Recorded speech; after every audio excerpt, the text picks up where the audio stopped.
Hello, hi. Seeds of Prosperity. This is the next episode in our series of Mata Mantri. Andhra Pradesh వ్యవసాయ రంగంలో ఎలాంటి పెను మార్పులు వచ్చాయి?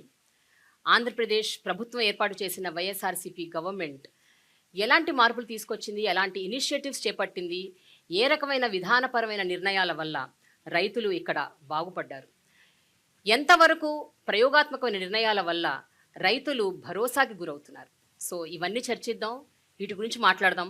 ఆంధ్రప్రదేశ్ రాష్ట్ర వ్యవసాయ శాఖ మంత్రి కాకాని గోవర్ధన్ రెడ్డి గారు ఈరోజు మనతో ఉన్నారు. వారితో మాట్లాడదాం. వారితో పాటు కొంతమంది రైతులు కూడా ఉన్నారు, వీళ్ళు కూడా మంత్రి గారితో చర్చిస్తారు. So let us start the program for next series of మాటా మంత్రి. నమస్కారం అండి, బాగున్నారా? 2019లో వైఎస్ఆర్సీపీ ప్రభుత్వం ఏర్పాటు చేశాక నిజంగా వ్యవసాయ రంగంలో ఇగో ఫలానా మార్పు, ఒక అద్భుతమైన మార్పు, దీనివల్ల రైతులు నిజంగా అద్భుతంగా బాగుపడ్డారు, చాలా మార్పులు వచ్చాయి అని చెప్పాల్సి వస్తే ఆ ఒక్క ఇనిషియేటివ్ ఏంటి sir? What is that initiative? భారతదేశానికి స్వాతంత్రం వచ్చిన తర్వాత అనేక ప్రభుత్వాలు వచ్చాయి. ప్రభుత్వాలు కొన్ని మాటలకు పరిమితమయ్యాయి, కొన్ని ప్రభుత్వాలు కాస్త కోస్త చేయడం జరిగింది. అయితే రైతు అనేటువంటి వాడు తన సమస్యల గురించి చర్చించుకోవడానికి కానీ, తనకి ఏదన్నా సందేహాలు నివృత్తి చేసుకునే దానికి కానీ రచ్చబండల మీదనో మరెక్కడనో కూర్చొని మాట్లాడడం తప్ప, రైతు అనేవాడు నేను ఎక్కడికి వెళ్ళాలనేటువంటిది సందిగ్ధావస్థలో ఉన్నటువంటి నేపథ్యంలో జగన్మోహన్ రెడ్డి గారు ముఖ్యమంత్రి అయిన తర్వాత ప్రతి గ్రామ సచివాలయ పరిధిలో ఒక రైతు భరోసా కేంద్రాన్ని ఏర్పాటు చేయడం జరిగింది. రైతు భరోసా కేంద్రం అనేటువంటిది ఈ దేశంలోనే కాకుండా ప్రపంచంలో అనేక దేశాలని ఈరోజు ఆకర్షించేటువంటి అత్యద్భుతమైనటువంటి పథకం. కాబట్టి అభివృద్ధి సంక్షేమం అనేటువంటిది కాకుండా రైతులకు సంబంధించినటువంటి రైతు అభివృద్ధి కోసం సంస్కరణలను తీసుకొచ్చినటువంటి మొట్టమొదటి ముఖ్యమంత్రిగా ఆంధ్ర రాష్ట్ర చరిత్రలో జగన్మోహన్ రెడ్డి గారి పేరు చెప్పుకోవాల్సినటువంటి పరిస్థితి. ఈరోజు రైతు భరోసా కేంద్రాల ద్వారా రైతుల ఇంటి ముంగిటికే అనేక రకాలైనటువంటి సేవలు, టెస్టెడ్ లేబుల్డ్ సీడ్స్, ఫర్టిలైజర్స్. ఈరోజు రైతులు వెళ్ళి దుకాణాలకు వెళ్ళి, రైతుల్లో గతంలో ఏ విధంగా ఉండేదంటే రైతు ఎరువులు కొనుక్కోవాలి అంటే అనేక రకాలైనటువంటి నియమ నిబంధనలు ఉన్నాయి. వ్యాపారస్తుల దగ్గరికి వెళ్ళాలి, ట్రేడర్స్ దగ్గరికి వెళ్ళిన వెంటనే వాళ్ళు మా దగ్గర కాంప్లెక్స్ ఎరువులు కొనుక్కుంటేనే మేము యూరియా బస్తా ఇస్తామంటారు, లేదంటే యూరియా బస్తా అధిక ధరకు అమ్ముతారు. రైతులకు గత్యంతరం లేదు, వేరే మార్గం లేదు. ఈరోజు రైతు నేరుగా రైతు భరోసా కేంద్రానికి వెళ్ళి తనకి ఏమి సీడ్ కావాలనో ఆర్డర్ చేసుకుంటున్నాడు, తనకి ఏమి ఎరువు కావాలనో ఆర్డర్ చేసుకుంటున్నాడు, తనకు సంబంధించినటువంటి సందేహాలు ఉంటే అక్కడ నమోదు చేస్తున్నాడు. దానికి సంబంధించి ఆర్బీకే ఛానల్ ద్వారా ఈరోజు ఎప్పటికప్పుడు రైతులకు సంబంధించినటువంటి ఆ సందేహాలని నిష్ణాతులైనటువంటి శాస్త్రవేత్తల ద్వారా నివృత్తి చేస్తున్నాం. రైతు భరోసా మాసపత్రిక ఉంది. రైతులకు సంబంధించినటువంటి ప్రతి విషయంలో అండదండలు అందించడానికి ఒక గ్రామ పరిధిలో రైతు భరోసా కేంద్రం అనేటువంటిది బహుశా ఈరోజు మనం ఆచరిస్తున్నటువంటిది భవిష్యత్తులో ఈ దేశం కూడా అనుసరించేటువంటి పరిస్థితి ఉంటుంది.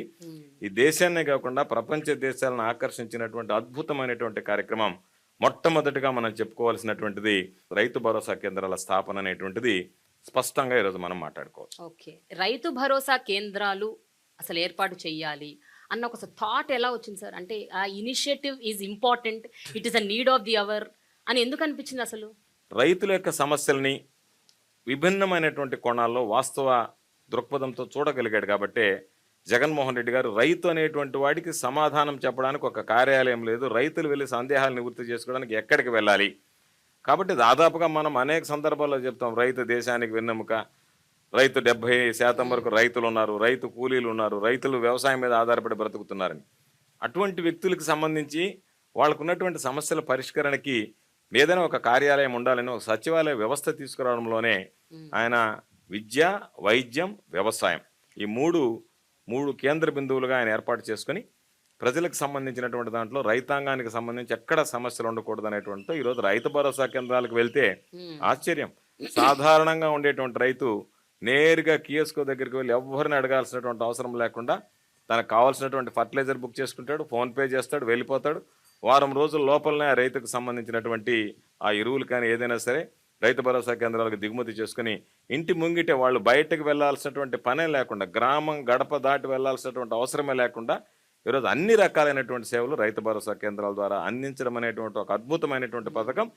నిజంగా జగన్మోహన్ రెడ్డి గారిని ఒక్క మాటలో చెప్పాలంటే ఈ రాష్ట్రాన్ని పరిపాలించినటువంటి అంతమంది ముఖ్యమంత్రుల కన్నా కూడా జగన్మోహన్ రెడ్డి గారు రైతుల వాస్తవ దృక్పథంతో చూడగలిగాడని చెప్పడానికి రైతు భరోసా కేంద్రాలను ఏర్పాటు చేయడం, రైతు భరోసా కేంద్రాలు పనిచేయడం అనేటువంటిది ప్రధానంగా Yeah. ఈరోజు మనం మాట్లాడుకోవాల్సినటువంటి అంశం. సార్, ఈ శాఖ మంత్రిగా రైతుల నుండి మీరేం వింటున్నారు? వాళ్ళు మీతో ఏం చెప్తున్నారు? వాళ్ళకి ఎంత సంతృప్తికరంగా ఉంది? ఈ రాష్ట్రం మీద 10,778 రైతు భరోసా కేంద్రాలు ఉన్నాయి. అయితే రైతు భరోసా కేంద్రం అంటే వన్ స్టాప్ సొల్యూషన్. అంటే విత్తనం దగ్గర నుంచి విక్రయం వరకు రైతులకు సంబంధించి విత్తనం ఏదైతే ఉందో, నకిలీ విత్తనాలు కానీ మరొకదాని రైతు మోసపోకుండా టెస్టెడ్ అండ్ లేబుల్డ్ Yeah. మనం టెస్ట్ చేసి ప్రయోగశాలలో పరీక్షించి నిర్ధారించుకున్నటువంటి ఉత్పాదకాలనే ఈరోజు అక్కడికి మనం అందిస్తున్నాం. ఈరోజు ఎవరైతే రైతులు ఉన్నారో వాళ్ళని గుర్తించి వాళ్ళకి ఆర్థిక సహాయం అందించడం, వాళ్ళకి అవసరమైనటువంటి ఎరువులు అందించడం, పురుగు మందులు అందించడం, వాటితో పాటు రైతులు ధాన్యాన్ని పండించిన తర్వాత, రైతులు పంట వేసుకున్న తర్వాత పారదర్శకంగా ఏ రైతు ఏ పంట వేసుకున్నాడు అనేటువంటి దానికి ఈ క్రాప్ బుకింగ్ చేయడం. ఈ క్రాప్ బుకింగ్ ఆధారంగా రైతులకు ఏదైనా నష్టం జరిగినా, పంట దిగుబడి వచ్చినా మనకు ప్రధానమైనటువంటిది ఈ క్రాప్ బుకింగ్. బహుశా ఇది డిజిటల్ అగ్రికల్చర్ అనేటువంటిది ఈ దేశంలో ఎక్కడ లేనటువంటిది. కాబట్టి ఈ క్రాప్ బుకింగ్ అయిపోయిన తర్వాత రైతు ఏ పంట వేశాడు, ఆ పంట ఏదైనా సరే ప్రకృతి వైపరీత్యాల వల్ల ఏదైనా నష్టం జరిగితే దానికి సంబంధించినటువంటి ఇన్పుట్ సబ్సిడీ ఇవ్వాలన్న, వీటన్నిటిని అధిగమించి రైతు పంట దిగుబడి వచ్చిన తర్వాత రైతు దాన్ని విక్రయించాలన్నా సరే రైతు భరోసా కేంద్రాల ద్వారా, ఇంతకుముందు అయితే ప్యాడీ పర్చేజింగ్ సెంటర్స్ అని పెట్టేవాళ్ళు, అవి అక్కడక్కడ పెట్టి వదిలేసేవాళ్ళు. రైతులకు పాపం అక్కడికి వెళ్తే ట్రిప్ షీట్స్ జనరేట్ అయ్యేటువంటివి కాదు, తీసుకువెళ్ళలేక ఇబ్బందులు పడేవాళ్ళు. పేరుకు మాత్రం ఎమ్మెల్యేలు ఎంపీలు వెళ్ళి రిబ్బన్లు కత్తిరించి ఆర్భాటంగా ప్రకటించి వెళ్ళడం తప్ప అవి ప్రయోగాత్మకంగా పనిచేయలేదు. ఈరోజు రైతుకి ఏదైనా సమస్య వస్తే ఆ రోజు ఎవరి దగ్గరికి వెళ్ళి అడగాలనో తెలియనటువంటి పరిస్థితి. ఈరోజు నేరుగా రైతు భరోసా కేంద్రాల దగ్గరికి వెళ్ళి నా ధాన్యం నేను ఈరోజు విక్రయించాలి, ఏ విధంగా విక్రయించాలని చెప్పి ధైర్యంగా అడిగి వాళ్ళ ద్వారా ఆ ధైర్యాన్ని విక్రయించుకునేటువంటి ఆ మానసిక ధైర్యం రైతుకు ప్రసాదించినటువంటి ప్రభుత్వం. కాబట్టి తప్పనిసరిగా రైతు భరోసా కేంద్రాల్లో విత్తనం నుంచి విక్రయం వరకు అనేక రకాలైనటువంటి సేవలను ఈరోజు మనం అందజేస్తున్నాం. గ్లోబల్ వార్మింగ్, క్లైమేట్ చేంజ్, ఈ ప్రకృతి వైపరీత్యాలు, వాతావరణంలో పెను మార్పులు, అసలు వర్షాలు ఎప్పుడు పడతాయి ఎప్పుడు పడవు తెలియని ఒక పరిస్థితులు, ఈ మీ హయాంలోనే 2 సైక్లోన్లు వచ్చాయి. అంటే ఇలాంటి ఒక అనిశ్చితిగా ఉన్న పరిస్థితుల మధ్య ఈ నేపథ్యంలో మీరు రైతు భరోసా కేంద్రాలు పెట్టినప్పటికీ కూడా ఎంతవరకు అవి నిజంగా ఫలితాలను ఇస్తాయండి? అంటే when you don't know what is happening next minute. రైతులు మోస పద్ధతిలోనే ఉండకూడదు, రైతులకు సంబంధించి అన్ని విషయాల మీద అవగాహన కల్పించాలనేటువంటి లక్ష్యంతో ఈరోజు క్లైమేట్ స్మార్ట్ అగ్రికల్చర్, అదేవిధంగా క్లైమేట్ రెసిలియంట్ టెక్నాలజీస్ ఇది తీసుకొచ్చి దీని ద్వారా ఉన్నటువంటి వాతావరణ పరిస్థితులకి అనుగుణంగా తట్టుకుని నిలబడగలిగేటువంటి వంగడాలను తయారు చేస్తున్నాం. ఈరోజు ఆచార్య ఇంజనీరింగ్ అగ్రికల్చర్ యూనివర్సిటీ ద్వారా చీడపీడలకు కానీ ఏదైనా ప్రకృతి వైపరీత్యాలకు కానీ వీలైనంత వరకు తట్టుకుని నిలబడగలిగేటువంటి వాటిని తయారు చేస్తున్నాం. అదేవిధంగా వాళ్ళకి సంబంధించినటువంటి టెక్నాలజీ, భూసారం ఇవన్నిటి మీద కూడా దృష్టి పెడుతున్నాం. వీటన్నిటితో పాటు టెక్నాలజీ అందించి రైతులకి ఎక్కడన్నా ఏదన్నా ఇబ్బంది జరిగితే ముందు తీసుకోవాల్సినటువంటి జాగ్రత్తలు, రైతులకు సంబంధించి ఈ భూమిలో ఎటువంటి మనం పంటలు వేస్తే ఆ పంటలు అన్నిటికీ తట్టుకొని నిలబడగలుగుతాయి అనేటువంటిది. అంటే 2 ఒకసారి కరువు వర్షాభావ పరిస్థితులు రావచ్చు, వరదలు రావచ్చు. వర్షాభావ పరిస్థితులు వచ్చినా, వరదలు వచ్చినా భూమి సారవంతాన్ని బట్టి ఎటువంటివి తట్టుకోగలమనేటువంటి దాని మీద. అదేవిధంగా ఈరోజు మనం తీసుకొచ్చినటువంటి ఒక గొప్ప కాన్సెప్ట్, 1,00,000 మంది రైతులతో గ్రామ స్థాయి నుంచి రాష్ట్ర స్థాయి వరకు అగ్రికల్చరల్ అడ్వైజరీ కమిటీస్ని ఏర్పాటు చేశాం. దాని ద్వారా వాళ్ళ గ్రామాలకు సంబంధించి ఏమి పంటలు పండించుకోవచ్చు, ఏ విధంగా చేసుకోవచ్చు అనేటువంటి దాని మీద అవగాహన కల్పించాం. ఇది ఒక పార్ట్. సెకండ్ పార్ట్కి వచ్చేటప్పటికి మనం ఒకవేళ ఏదైనా ప్రకృతి వైపరీత్యాల వల్ల నష్టపోతే ఆ రైతులను ఆదుకోవాలనేటువంటి ఉద్దేశంతో ముఖ్యమంత్రి గారు వెంటనే రైతు భరోసా కేంద్రాలకు ఒకవేళ నారు మళ్ళు దెబ్బతింటే 80% సబ్సిడీతో విత్తనాలు సరఫరా చేస్తున్నాం. ఒకవేళ ఏదైనా రైతుల పంట నష్టపోతే ఏదైతే ఇన్పుట్ సబ్సిడీ ఉందో, గత ప్రభుత్వాల్లో చూస్తే వేలాది కోట్ల రూపాయలు బకాయిలు పెట్టారు రైతులకు సంబంధించి. బకాయిలు చెల్లించకుండానే ప్రభుత్వాలు దిగిపోయినటువంటి నేపథ్యం ఉంది. ఈరోజు ఆ విధంగా కాకుండా ఆ సీజన్ ముగిసే లోపల, ఖరీఫ్లో ఏదైనా కనుక ప్రకృతి వైపరీత్యాలు ఏర్పడితే ఖరీఫ్ సీజన్ ముగిసే లోపల, రబీలో ఏదైనా ప్రకృతి వైపరీత్యం ఏర్పడితే రబీ సీజన్ ముగిసే లోపల, ముఖ్యమంత్రి గారు తీసుకున్నటువంటి నిర్ణయం ఆ ఆర్థిక సంవత్సరంలో కదా ఆ సీజన్ ముగిసే లోపలనే రైతులకు జరిగినటువంటి నష్టపరిహారాన్ని వాళ్ళకి జమ చేసేటువంటి విధంగా వాళ్ళ ఖాతాలో ఆ నష్టపరిహారాన్ని పంపిణీ చేసేటువంటి విధంగా చర్యలు చేపట్టాం. ప్రకృతి వైపరీత్యాన్ని మనం ఆపలేం, కానీ ప్రకృతి వైపరీత్యాలు సంభవించినప్పుడు ఏ విధంగా మనం స్పందించగలిగాం, వాటిని నివారించడానికి రైతులు నష్టపోకుండా ఎటువంటి చర్యలు తీసుకోగలుగుతున్నాం అనేటువంటి దాని మీద దృష్టి పెట్టాం. తప్పనిసరిగా రాబోయేటువంటి రోజుల్లో వాటన్నిటిని అధిగమించేటువంటి విధంగా కూడా చర్యలు తీసుకోవడం జరుగుతుంది. జీరో బడ్జెట్ న్యాచురల్ ఫార్మింగ్ అన్న ఒక ప్రక్రియని గత ప్రభుత్వం తీసుకొచ్చింది. అంటే వాళ్ళే ఫస్ట్ ఇనిషియేట్ చేశారు అన్నది విన్నాం. అయితే మీ ప్రభుత్వం వచ్చాక దాన్ని పూర్తిగా ఇగ్నోర్ చేసింది, నెగ్లెక్ట్ చేసిందని ఒక ఆరోపణ ఉంది. Zero budget natural farming is not cup of tea of YSRCP government అన్న ఒక పెద్ద ఆరోపణని మీరు ఏ రకంగా దానికి రెస్పాండ్ అవుతారండి? Is it really true? Zero budget natural farming అనేటువంటిది గత ప్రభుత్వంలో ఏర్పాటు చేసిన దాని మీద అది ప్రారంభ దశలోనే ఉన్నటువంటి నేపథ్యం తప్ప దాంట్లో పురోగతి పెద్దగా మనం చూడలేదు. 2019లో జగన్మోహన్ రెడ్డి గారు ముఖ్యమంత్రి అయిన తర్వాత వ్యవసాయం అనుబంధ రంగాల మీద ఏ విధంగా అయితే దృష్టి పెట్టాడో ఈరోజు మనం దాన్ని కమ్యూనిటీ న్యాచురల్ ఫార్మింగ్ అని పిలుస్తున్నాం. అంతకుముందు జీరో బేస్డ్ న్యాచురల్ ఫార్మింగ్ అంటే దాదాపుగా 14 రాష్ట్రాలకి ఈరోజు ఆంధ్ర రాష్ట్రం దాని మీద అవగాహన కల్పిస్తుంది. ఏ విధంగా చేయాలని మనకున్నటువంటి 29 రాష్ట్రాల్లో 14 రాష్ట్రాలు మన అధికారుల్ని మన యంత్రాంగాన్ని పిలిచి మీరు మాకు అవగాహన కల్పించండి అని చెప్పి అడిగేటువంటి పరిస్థితి. ఈ ప్రపంచంలో 42 దేశాలు. మరి అంటే ఇలాంటి ఒక పరిస్థితి ఉన్నప్పుడు ఇంత పెద్ద ఆరోపణ ఎందుకు వచ్చింది సార్? అంటే అది అంటే ఒక బిలీవబుల్ ఆరోపణ లాగుంది అది. అంటే మనము ఉన్నటువంటిది ఏమిటంటే జగన్మోహన్ రెడ్డి గారి దగ్గర ప్రచారం తక్కువ, పనితనం ఎక్కువ. కాబట్టి మనం ప్రతి విషయాన్ని ప్రచారం చేయడమో దాన్ని ప్రచారంలో ఉధృతంగా తీసుకువెళ్ళాలనేటువంటి ఆలోచన లేదు. వాస్తవానికి ఎవరైతే లబ్ధిదారులు ఉన్నారో వాళ్ళకి లబ్ధి చేకూరిస్తే చాలు, ఈ సమాజానికి మొత్తం వీళ్ళకి లబ్ధి చేకూర్చామని తెలియజెప్పాల్సినటువంటి అవసరం లేదనేటువంటిది ఏదైతే ఉందో ఆయన దృక్పథం. అందులో భాగంగా మనం పబ్లిసైజ్ చేసుకోకపోవచ్చు, కానీ వాస్తవానికి చూస్తే ఈరోజు 42 దేశాలు సంబంధించినటువంటి ప్రతినిధులు మన కమ్యూనిటీ బేస్డ్ నేచురల్ ఫార్మింగ్ సంబంధించి బ్రహ్మాండంగా ఈరోజు వచ్చాయి. ఈరోజు గర్వంగా చెప్పాల్సినటువంటి అంశం ఏమిటంటే చాలామంది జర్మన్కి సంబంధించినటువంటి కంపెనీస్ కానీ KFW లాంటి సంస్థలు కానీ వీళ్ళందరూ ముందుకొచ్చి ఈరోజు మనకు కొంత రుణ సదుపాయం కల్పిస్తున్నారు, కొంతమంది గ్రాంట్ రూపంలో ఈరోజు మనకి ఇస్తున్నారు. దానికి సంబంధించి వాళ్ళు ఎవరొచ్చినా సరే మేము ఆంధ్ర రాష్ట్రానికి సంబంధించినటువంటి ఏదైతే ఈ ప్రకృతి వ్యవసాయం మీద ఆంధ్ర రాష్ట్రం దృష్టి పెడుతుందో దాన్ని మా దేశాల్లో కూడా విస్తరింపదేశం, మా దేశాల్లో కూడా ప్రారంభిస్తామని చెప్పి వాళ్ళు ఉత్సాహం చూపించడం, ఈరోజు వాళ్ళందరూ రావడం, ఎక్కడ లేనటువంటి విధంగా ఈరోజు మనం పులివెందుల్లో ఇడుపులపాయలో ఫార్మర్ సైంటిస్ట్ అనేటువంటి ఒక కార్యక్రమం ఏర్పాటు చేసాం. రైతే శాస్త్రవేత్త అని నమ్మినటువంటి ప్రభుత్వం కాబట్టి వాళ్ళకి కమ్యూనిటీ బేస్డ్ న్యాచురల్ ప్రోగ్రామ్ మీద ఒక కోర్స్ పెట్టాం. దాని ప్రకారం ట్రైనర్స్ వెళ్ళడం, చెప్పడం, ఈరోజు ఎక్కడన్నా వెళ్తే అన్ని వైపరీత్యాలకు తట్టుకొని నిలబడేటువంటి విధంగా ఈరోజు విస్తరించాం. దాదాపుగా 3600 రైతు భరోసా కేంద్రాల పరిధిలో ఈరోజు మన కమ్యూనిటీ న్యాచురల్ ఫార్మింగ్ కింద ప్రకృతి వ్యవసాయం చేసేటువంటి రైతులు ఉన్నారు. ఈరోజు వాళ్ళంతటా వాళ్ళకి జరిగేటువంటి అవగాహన ప్రకారం అది విస్తరిస్తుంది. రాష్ట్ర ప్రభుత్వం అన్ని విధాలా చేయూతనిస్తుంది. అందువల్ల ఈరోజు వ్యాప్తి చెందినట్టుగా, వృద్ధి చెందినట్టుగా ప్రపంచానికే ఈ కమ్యూనిటీ బేస్డ్ న్యాచురల్ ప్రోగ్రాంలో ఆంధ్ర రాష్ట్రం ఆదర్శంగా నిలిచేటువంటి పరిస్థితి. ఎప్పుడు ఏ సందర్భంలో ఎక్కడ కూడా కనీసం మీరు ఒక వ్యవసాయ శాఖ మంత్రిగా కూడా ఎందుకు ఎప్పుడు ఈ విషయాన్ని ప్రస్ఫుటంగా ఏ స్టేజ్ మీద కూడా చెప్పలేదు? మనం ఎప్పుడైతే APCNFని ఉధృతం చేసామో కొంతమంది చెప్పారు ఇది మరో శ్రీలంక లాగా తయారు చేయడానికి వీళ్ళు ప్రయత్నం చేస్తున్నారు ఆంధ్ర రాష్ట్రాన్ని. అంటే ఏ విధంగా ఉంది అంటే మనం APCNF మీద ప్రకృతి వ్యవసాయం మీద దృష్టి పెడితే ఏమో వీళ్ళు మరో శ్రీలంక చేస్తారా అంటారు. దాన్ని మనము ఏ విధంగా చేస్తున్నా దీన్ని మీరు పట్టించుకోలేదు అని అంటారు. పట్టించుకుంటే దానికంటే విపరీతమైనటువంటి ధోరణి, విపరీతమైనటువంటి అర్థాలు, దానికి ఏదో ఒక విధంగా వక్ర భాష్యం చెప్పడం అనేటువంటివి ఈరోజు దానిలో భాగంగా చేసేటువంటి విమర్శలు తప్ప ఇది వాస్తవానికి సత్యదూరమైనటువంటి విమర్శలను స్పష్టంగా చెప్పగలిగేటువంటి అంశం ఈరోజు ఆంధ్ర రాష్ట్రం చేపడుతున్నటువంటి ప్రకృతి వ్యవసాయానికి సంబంధించినటువంటి అంశం. ఓకే, రైతు సంఘాలు, రైతు ఉద్యమాలు ఇవన్నీ మనం చాలా చూసాం. అంటే అసలు మన బేసిసే ఈ ఉద్యమాలు అన్నవే అసలు రైతుల నుంచి వచ్చాయని అంటారు, రకరకాల ఉద్యమాలు.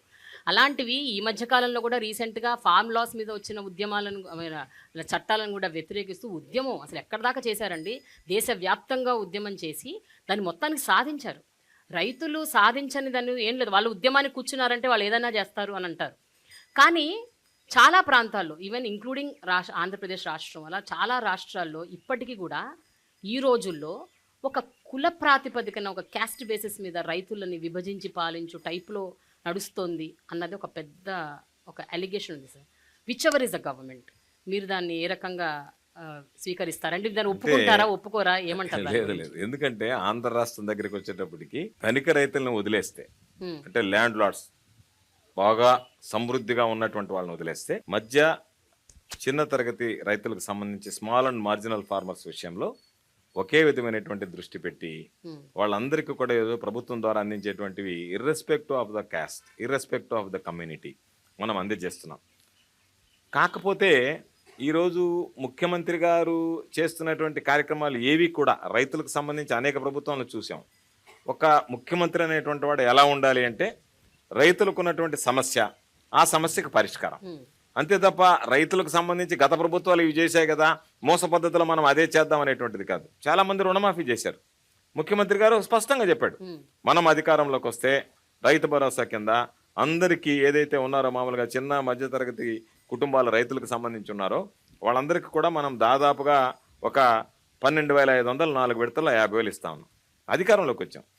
చెప్పినటువంటి వాగ్దానాలని విస్మరించినటువంటి ముఖ్యమంత్రుల్ని చూసాం. చెప్పిన దానికన్నా మిన్నగా ఇస్తున్నటువంటి ముఖ్యమంత్రిని జగన్మోహన్ రెడ్డి గారి రూపంలో చూస్తున్నాం. అడగండి రైతులను ఎంతమంది 12,500 4 విడతల్లో 50,000 ఇస్తానని చెప్పాడు.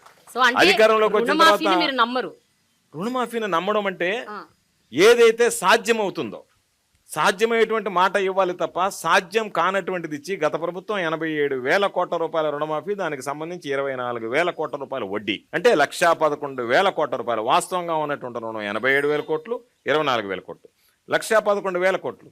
ముఖ్యమంత్రి జగన్మోహన్ రెడ్డి గారు చాలా మంది రైతులకు తెలిసి ఉంటుంది. 2014 ఎన్నికల్లో పదే చెప్పాడు, ఇది కుదరదు, ఇది జరగదు, ఇది కష్టసాధ్యము అని. రైతులు నమ్మి ఆ రోజు తెలుగుదేశం ప్రభుత్వానికి ఓట్లు వేశారు. వచ్చిన తర్వాత మనం చూసాం 1,11,000 కోట్లు అయితే లాస్ట్కి 5 విడతలు అన్నారు, స్కేల్ ఆఫ్ ఫైనాన్స్ అన్నారు, 30,000 అన్నారు, విడతల తర్వాత చేసేసి కుటుంబానికి ఒకరికన్నారు, రకరకాలైన చెప్పి ఆ హామీని అమలు చేయకుండానే దిగిపోయినటువంటి నేపథ్యం. ఈరోజు మనం చెప్పాం, ఇస్తామని చెప్పాం. దాదాపుగా ఈరోజు 34,000 కోట్ల రూపాయలు రైతులకు సంబంధించినటువంటి రైతు భరోసా కింద అందించడం జరిగింది. కాబట్టి ఈ ప్రభుత్వానికి అన్ని విధాల అన్ని స్థాయిల్లో ఒక స్పష్టత ఉండే రైతాంగాన్ని గురించి, వ్యవసాయాన్ని గురించి. అందుకనే అందరినీ సమానంగా సమగ్రంగా, ఎవరు వీళ్ళు ధనికుడు పేదాని కాకుండా కులాలకు సంబంధం లేకుండా ఈరోజు అగ్ర కులాలకు సంబంధించినటువంటి వాళ్ళు కూడా స్మాల్ అండ్ మార్జినల్ ఫార్మర్స్ చాలా మంది ఉన్నారు. దాదాపుగా 60% మందికి ఎకరాకి తక్కువ భూములు ఉన్నటువంటి వాళ్ళు ఉన్నారు ఆంధ్ర రాష్ట్రంలో. అందరినీ సమాన దృష్టితో చూసాం కాబట్టే ఈరోజు 59,60,000 కుటుంబాలకి మనం వైఎస్ఆర్ రైతు భరోసా అందించగలిగాం. కాబట్టి ఇది ఒక మోడల్గా ఎవడైతే నీడి ఉందో, ఎవరికైతే మనం ఆర్థికంగా ఆదుకోవాల్సినటువంటి అవసరం ఉందో వాళ్ళని కులము మతం అనేటువంటిది లేకుండా అన్ని రకాలైనటువంటి కార్యక్రమాలు చేశాం. దాని ద్వారానే ఈరోజు రైతులు కూడా సంతృప్తిగా ఉండేటువంటి పరిస్థితి ఆంధ్ర రాష్ట్రంలో కనిపిస్తుంది. ప్రధానమైన ఆరోపణ అగైన్ ఏమిటి అంటే ఇంతమంది రైతులు ఉన్న ఈ రాష్ట్రంలో 70% మంది కౌలు రైతులు, కూలీ రైతులు ఉన్న ఈ రాష్ట్రంలో మీరు ఇచ్చే సంక్షేమ పథకాలు ఏవైతే ఉన్నాయో, ఇనిషియేటివ్స్ ఏవైతే తీసుకొచ్చారో, స్కీమ్స్ కానీ అవన్నీ కూడా ఈ బడా రైతులకి, యజమానుల రైతులకి వాళ్ళకే వెళ్తున్నాయి, వీళ్ళకి రావట్లేదు. మీరేమంటారు? అంటే వీళ్ళ ఈ మాటలన్నీ కూడా అర్ధరహితమైనటువంటివి. ఎందుకు వ్యాఖ్యలు అంటున్నానంటే, సాధారణంగా ఒక ఆలోచన ఉండేది ఈ ప్రభుత్వం ఏర్పడక ముందు, కౌలు రైతులకు సంబంధించి నేను కౌలు తీసుకున్నాను అన్నదానికి ఎవడో ఒకటి ధృవీకరించాలి. యజమానికి సంబంధం లేకుండా నువ్వు కౌలు తీసుకునేటువంటి అవకాశం లేదు, అది చెల్లదు. కాబట్టి ఆ యజమానులు మనం ఎవరికన్నా కౌలుకిస్తే దానికి సంబంధించినటువంటి ఆ భూమి మీద హక్కులు కోల్పోతామేమో అనేటువంటి భావం ఉండేది. దానికనే కౌలుదారుల చట్టం మనం 2019లో తీసుకొచ్చాం. ఒక ప్రత్యేకమైనటువంటి చట్టం తీసుకొచ్చాం. దాని ద్వారా భూ యజమాని కౌలుకిచ్చినా కూడా ఆయనకున్నటువంటి యాజమాన్య హక్కులు ఏమీ కూడా కోల్పోకుండా ఆ చట్టం నిర్దేశించింది. అందువల్ల ఎవరికైనా ఇవ్వచ్చు. కానీ చాలా మందిని మనం అవగాహన కల్పించాం. మొట్టమొదటి సంవత్సరం 2,70,000 మందికి మనం కౌలు రైతులకు ఇస్తే దాదాపుగా ఈరోజు రైతు భరోసా 5,90,000 మందికి ఇవ్వగలుగుతున్నాం. అంటే ఆ సంఖ్య పెరుగుతూ ఉంది, రైతుల్లో అవగాహన కలుగుతూ ఉంది. దాని ద్వారా ఇది ఒక ప్రయత్నం. అంతకుముందు అటువంటి ప్రయత్నాలు ఏమీ జరగలేదు. ఈరోజు CCRC కార్డ్స్ ఇస్తున్నాము అంటే ఆ చట్టాన్ని అనుసరించి ఇస్తున్నాం. ఆ చట్టం వల్ల మాకేమి ఇబ్బంది లేదు అని చెప్పిన ఎవరైతే అవగాహన కలిగినటువంటి రైతులు ముందుకు వచ్చి ఇస్తున్నారో వాళ్ళని చూసి మరికొంతమంది ఈరోజు ఇచ్చేటువంటి అవకాశం ఏర్పడింది.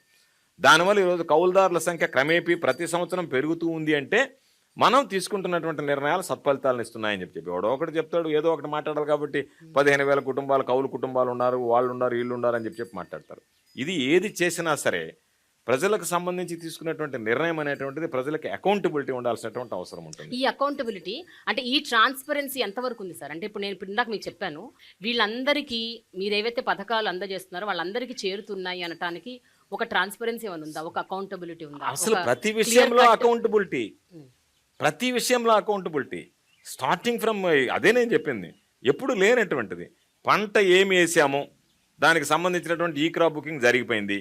ఈ క్రాప్ బుకింగ్ జరిగిపోయింది అంటే వెంటనే వాళ్ళకి సంబంధించినటువంటి వాళ్ళకి ఎలిజిబిలిటీని బట్టి వాళ్ళకి రైతు భరోసా వేసేస్తున్నాం.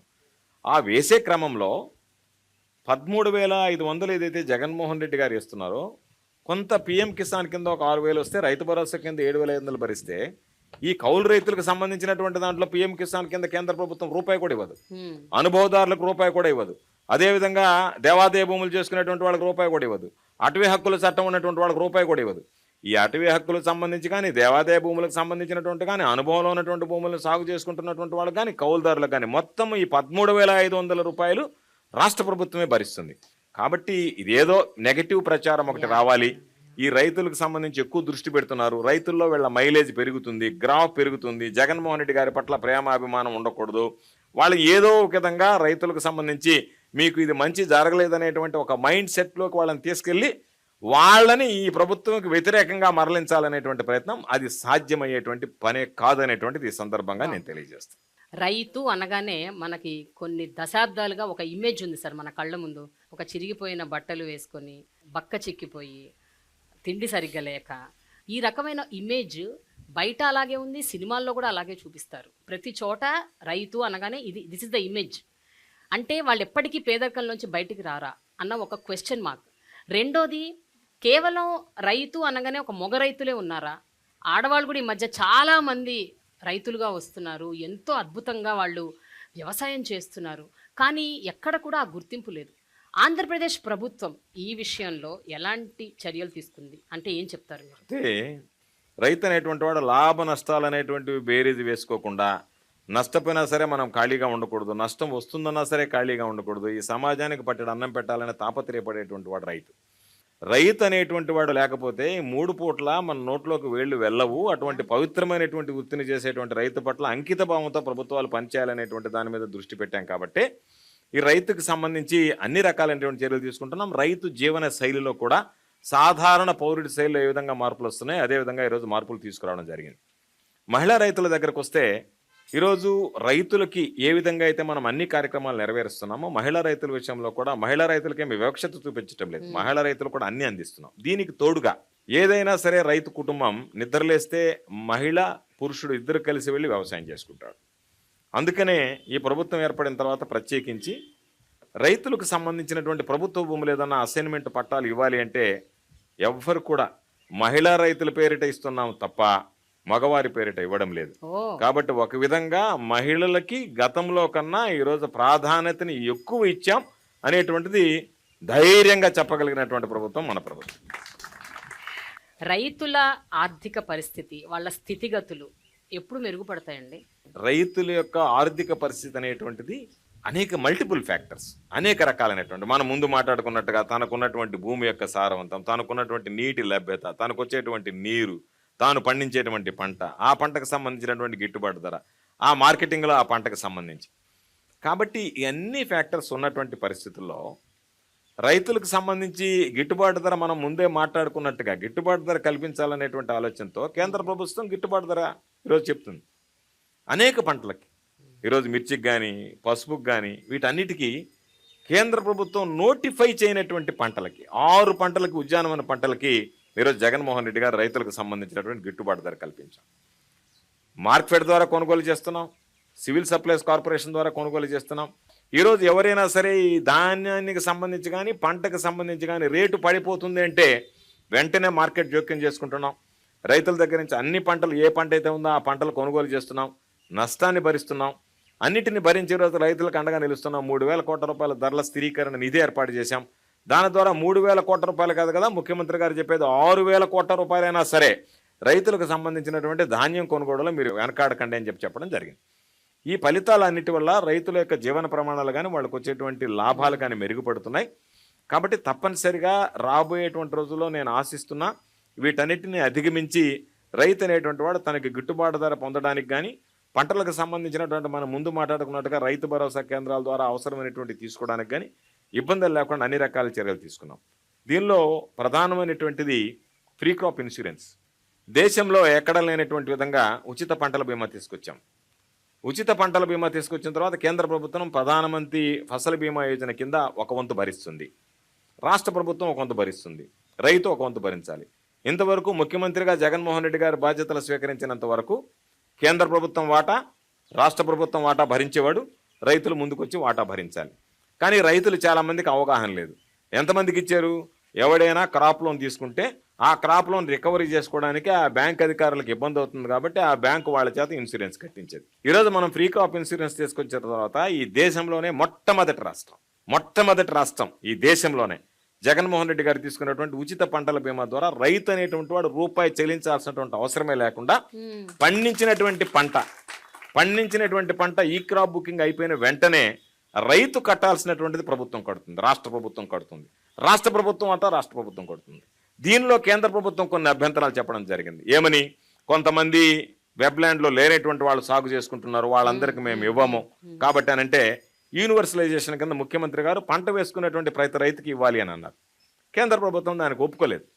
కేంద్ర ప్రభుత్వం ఒప్పుకోకపోతే రాష్ట్ర ప్రభుత్వానికి కట్టేటువంటి దాంట్లో భారం 1/3 వంతు కేంద్ర ప్రభుత్వం భరిస్తుంది. ఆ 1/3 వంతు కూడా మాకు అవసరం లేదని మొట్టమొదటిగా 100% అంటే రైతుల ప్రయోజనాలు మాకు ముఖ్యమని రైతులకు కట్టాల్సినటువంటి వంతు, రాష్ట్ర ప్రభుత్వం కట్టాల్సినటువంటి రాష్ట్ర ప్రభుత్వ భాగస్వామ్యం, కేంద్ర ప్రభుత్వం కట్టాల్సినటువంటి కేంద్ర ప్రభుత్వ భాగస్వామ్యం, ఈ 3 నేనే భరిస్తా. రైతులకు యూనివర్సలైజేషన్ కింద మీరు ఇచ్చేటువంటి కవరేజ్ సరిపోవటం లేదు, దానివల్ల రైతులు నష్టపోతున్నారని 100% ఈరోజు భరించాడు. భరించిన తర్వాత ఆంధ్ర రాష్ట్ర విధానాన్ని చూసి ఈ దేశంలో అనేక రాష్ట్రాలు ఆంధ్ర రాష్ట్ర ప్రభుత్వం జగన్మోహన్ రెడ్డి గారు తీసుకున్నటువంటి నిర్ణయం రైతులకు ఉపయోగకరంగా ఉంది కాబట్టి మేము కూడా ప్రధానమంత్రి ఫసల్ బీమా యోజన నుంచి వెళ్లాల్సినటువంటి పరిస్థితి ఏర్పడుతుంది. రైతుల నుంచి ఒత్తిడి వస్తుంది. అందరూ నిద్రలేస్తే మెమోరాండం తీసుకొచ్చి ఆంధ్ర రాష్ట్రంలో అది ఈరోజు ఆచరిస్తున్నప్పుడు మీరెందుకు ఆచరించలేకపోతున్నారు, మీరు ఆ విధంగా ఎందుకు పనిచేయలేకపోతున్నారు అని అన్న తర్వాత కేంద్ర ప్రభుత్వం కబురు పంపించింది. మేము మీ యూనివర్సలైజేషన్ ప్రకారం మీరు ఏదైతే కోరుకుంటున్నారో దానికి మేము సిద్ధంగా ఉన్నామని ముఖ్యమంత్రి గారితో నరేంద్ర సింగ్ తోమర్ గారు ఆ రోజు వ్యవసాయ శాఖ మంత్రిగా ఆయన చర్చలు జరిపి దానికి సంబంధించి మొత్తం ఈ దేశంలోనే రాష్ట్ర ముఖ్యమంత్రి గారు తీసుకున్నటువంటి నిర్ణయం దేశవ్యాప్తిగా మేము ఇంప్లిమెంట్ చేస్తామని కేంద్ర ప్రభుత్వం ఒప్పుకున్న తర్వాత మనం కోరినటువంటి విధంగా ప్రధానమంత్రి ఫసల్ బీమా యోజనలో మార్పులు చేర్పులు చేపట్టిన తర్వాత ఈరోజు దేశంలో ఉండేటువంటి ప్రతి రైతుకి జగన్మోహన్ రెడ్డి గారి రూపంలో ఈరోజు ఇన్సూరెన్స్కి సంబంధించినటువంటి భద్రత చేకూరింది. ఎన్నో కార్పొరేట్ సంస్థలు, ఎన్నో మ్యానుఫ్యాక్చరర్స్, గొప్ప పెద్ద సంస్థలు పెట్టుకున్న వాళ్ళు వాళ్ళ ప్రోడక్ట్స్ని అమ్ముకోవడానికి ఒక అమెజాన్ లాంటి ప్లాట్ఫామ్, రకరకాల ప్లాట్ఫామ్స్ని ఆసరా చేసుకొని వాళ్ళ ప్రోడక్ట్స్కి వాళ్ళే ధర నిర్ణయిస్తున్నారు. ఎందుకండి దశాబ్దాలుగా రైతుల ప్రోడక్ట్స్ మాత్రం వాళ్ళకి గిట్టుబాటు ధర ప్రభుత్వాలే ఎందుకు ఇవ్వాలి? వాళ్ళ ధర వాళ్ళు ఎందుకు నిర్ణయించకూడదు? వాళ్ళకి ఎంత ధర కావాలి, ఈ క్రాప్కి ఇంత ధర, ఇది మేము నిర్ణయించే ధర అని వాళ్ళు ఎందుకు చెప్పలేని పరిస్థితుల్లో ఉన్నారు? వాళ్ళకి ఇలాంటి ప్లాట్ఫామ్స్ ఎందుకు ఏ ప్రభుత్వం కల్పించలేకపోతుంది? రైతులకు సంబంధించి గిట్టుబాటు ధర అనేటువంటిది ప్రభుత్వ బాధ్యత ఏమిటంటే మినిమం కనీస మద్దతు ధర. గిట్టుబాటు ధర అంటే రైతు నష్టపోకుండా, రైతుకి ఏదైనా నష్టం జరిగేటప్పుడు కనీస మద్దతు ధర. దాని మీద రైతు ఎంత పండించుకున్నటువంటి పంటకి ఎంత డిమాండ్ చేసినా దానికి సంబంధించినటువంటి ఏమి ఎక్కడ ఆంక్షలు లేవు. అయితే ఇక్కడ ఉన్నటువంటిది ఏమిటంటే చిన్న సన్నకారు రైతులు అయ్యారు. పాపం వీళ్ళు ఒక ఎకరాలో పండించుకున్నటువంటి పంటని మార్కెటింగ్ చేసుకోవాలంటే సౌలభ్యం కష్టం. దానికే మార్కెట్ కమిటీలు తీసుకొచ్చాం. ప్రతి నియోజకవర్గానికి ఒక మార్కెట్ కమిటీ పెట్టాం. ఏ విధంగా అయితే అమెజాన్ లాంటివి మార్కెట్ చేయగలుగుతున్నాయి, ఆ విధంగా ఈ ప్లాట్ఫామ్ అని చెప్పి ఇనాం పేరుతో మనం ఈ సర్వీసెస్ ప్రొవైడ్ చేస్తున్నాం వాళ్ళకి. వీటన్నిటితో పాటు ఈ ప్రపంచంలో గ్లోబలైజేషన్ కానీ, గ్లోబల్ మార్కెట్తో వాళ్ళు కాంపిటేట్ చేయడానికి కానీ వాళ్ళకు ఉన్నటువంటి ప్రోడక్ట్స్ చిన్న రైతుల దగ్గర కొనడానికి ఫార్మర్ ప్రొడ్యూస్ ఆర్గనైజేషన్స్ని తీసుకొచ్చాం. ఆ ఎఫ్పిఓస్ని స్ట్రెంగ్తన్ చేస్తున్నాం. ఈ దేశంలో సంఘబంధాలను ఏ విధంగా అయితే మనం ఈరోజు తీసుకొచ్చామో ఆ స్థాయికి ఎఫ్పిఓస్ని కనుక మనం బలోపేతం చేయగలిగితే వాళ్ళు నేరుగా రైతుల దగ్గర ఉన్నటువంటి ప్రోడక్ట్ని మంచి రేటు కొనడం, వాళ్ళు నిలువ ఉంచుకోవడం, ఆ నిలువ ఉంచుకున్నటువంటి ప్రోడక్ట్ని అమ్ముకోవడం. కాబట్టి జగన్మోహన్ రెడ్డి గారు కేవలం వ్యవసాయానికి సంబంధించింది ఇచ్చేసామని చేతులు దులుపుకోవడం లేదు. మల్టీపర్పస్ ఫెసిలిటీ సెంటర్స్ పెట్టాం. గ్రామానికి సంబంధించి రైతు భరోసా కేంద్రానికి అనుసంధానంగా గోడౌన్లు నిర్మిస్తున్నాం. రైతులకి గిట్టుబాటు ధర లేకపోతే గోడౌన్లో వాళ్ళు నిలువ ఉంచుకునేటువంటి సౌకర్యం కల్పించాం. దానితో పాటు రైతులకు సంబంధించి వాళ్ళు అమ్ముకునే దాని మీద బ్యాంక్ లోన్ ఇచ్చేటువంటి అవకాశం కల్పించాం. వాళ్ళు ఇచ్చినటువంటి దాన్ని ఏదైతే పంటలు నిలువ ఉంచుకునేటువంటి దాని మీద. వీటన్నిటితో పాటు ఈరోజు ఎక్కడైనా ఏదన్నా ఇబ్బంది జరిగితే మనం రేట్లు పెరిగేటప్పుడు 2 రకాలైనటువంటి చర్యలు ఈ ప్రభుత్వం తీసుకుంటుంది. ఒకటి, ధరలు రైతుకి నష్టం జరగకూడదు, రైతుకు లాభం కలగాలి, కానీ మరలా వినియోగదారుడి మీద భారం పడకూడదు అనేటువంటిది ప్రధానమైనటువంటిది. మీరు ఉదాహరణకు చూస్తే చాలా ఉదాహరణలోనే ఒక ఉదాహరణ చెప్తాను. లాస్ట్ సీజన్లో మనం టమాటా చూసాం. టమాటా 148 రూపాయల వరకు వెళ్ళింది. అవును, ఇప్పుడు 20. రూపాయలకు వెళ్ళినటువంటి టమోటా 148 వెళ్ళేటప్పుడు వినియోగదారుడి మీద భారం పడుతుంది. వినియోగదారుడు టమాటా కావాలంటే కష్టపడతాడు. ప్రభుత్వం యొక్క బాధ్యత ఏంది? అవును, మీరు రైతుకు తక్కువ ఉన్నప్పుడు తక్కువ ఇచ్చారు, ఎక్కువ ఇచ్చినప్పుడు ఎక్కువ ఇచ్చారు, తప్పుకోవచ్చు. కానీ ఆ రోజు ప్రభుత్వం జోక్యం చేసుకుని వినియోగదారుడి మీద భారం పడ్డప్పుడు 148 రూపాయలకు కొని 50 రూపాయలకు మనం రైతు బజార్లో విక్రయించాం. ఆ నష్టాన్ని ప్రభుత్వం బుక్ చేసింది. నేను మదనపల్లిలో ఉన్నటువంటి టమాటా మార్కెట్ ఆసియాలోనే అతిపెద్ద మార్కెట్. దానికి వెళ్ళాను నేను. అక్కడ ఉన్నటువంటి వ్యాపారస్తులు, రైతులు అందరూ వస్తారు, అక్కడికి వేలాది మంది రైతులు వస్తారు. వాళ్ళతో మాట్లాడాం. వాళ్ళు చెప్పినటువంటి మాట, ఇంతవరకు అనేక ప్రభుత్వాలు వచ్చాయి, టమాటా రేటు 50 దాటింది అంటే అందరు అధికారులు వచ్చేస్తారు, ప్రజాప్రతినిధులు వస్తారు, మా మీద ఒత్తిడి తెస్తారు. లేదు, మీరు ఇంతకు మించి అమ్మాలనేటువంటి మాట అంటారు. అమ్మకూడదు మీరు ఇంతకు మించి అని చెప్పి మా మీద బలవంతం చేస్తారు, ఒత్తిడి తెస్తారు. సార్, నష్టం వచ్చినప్పుడు నష్టపోతున్నాం, లాభం వచ్చినప్పుడు అమ్ముకుంటామంటే లేదు, కుదరదు, మీరు ఇంతకే అమ్మాలి అని చెప్పి చివరికి మా తోటల దగ్గర కూడా ఆంక్షలు విధించినటువంటి సందర్భాలు ఉన్నాయి. మొట్టమొదటిసారిగా జగన్మోహన్ రెడ్డి గారు ముఖ్యమంత్రిగా మాకు ఎంత రేటు వస్తే మార్కెట్లో ఆ రేటుకు కొని నష్టాన్ని భరించి వినియోగదారుడికి ఇచ్చినటువంటి ప్రభుత్వం ఏదన్నా ఉందంటే అది జగన్మోహన్ రెడ్డి గారి ప్రభుత్వం అని స్పష్టంగా మదనపల్లికి వెళ్ళినప్పుడు ఆ మార్కెట్లో ఉన్నటువంటి రైతులు చెప్పడం జరిగింది. కాబట్టి అదే మరలా రైతుకు సంబంధించినటువంటి దాంట్లో 10 రూపాయల కన్నా తగ్గుతుందనగానే వెంటనే మార్కెట్లో కొన్ని రైతు బజార్ల ద్వారా వినియోగదారులకు అమ్మడం. అంటే రేటు పడిపోయినప్పుడు రైతులకు అండగా నిలవడం, రేటు ఎక్కువగా ఉన్నప్పుడు వినియోగదారుడికి బాసటగా నిలవడం అనేటువంటిది 2 రకాలైనటువంటి ప్రయత్నాలు. అంటే రాష్ట్ర ప్రజల మీద ఈ రేట్లో వచ్చేటువంటి వ్యత్యాసాలు ఆ ప్రభావం చూపించకూడదు అనేటువంటి తీసుకున్నటువంటి నిర్ణయాలు.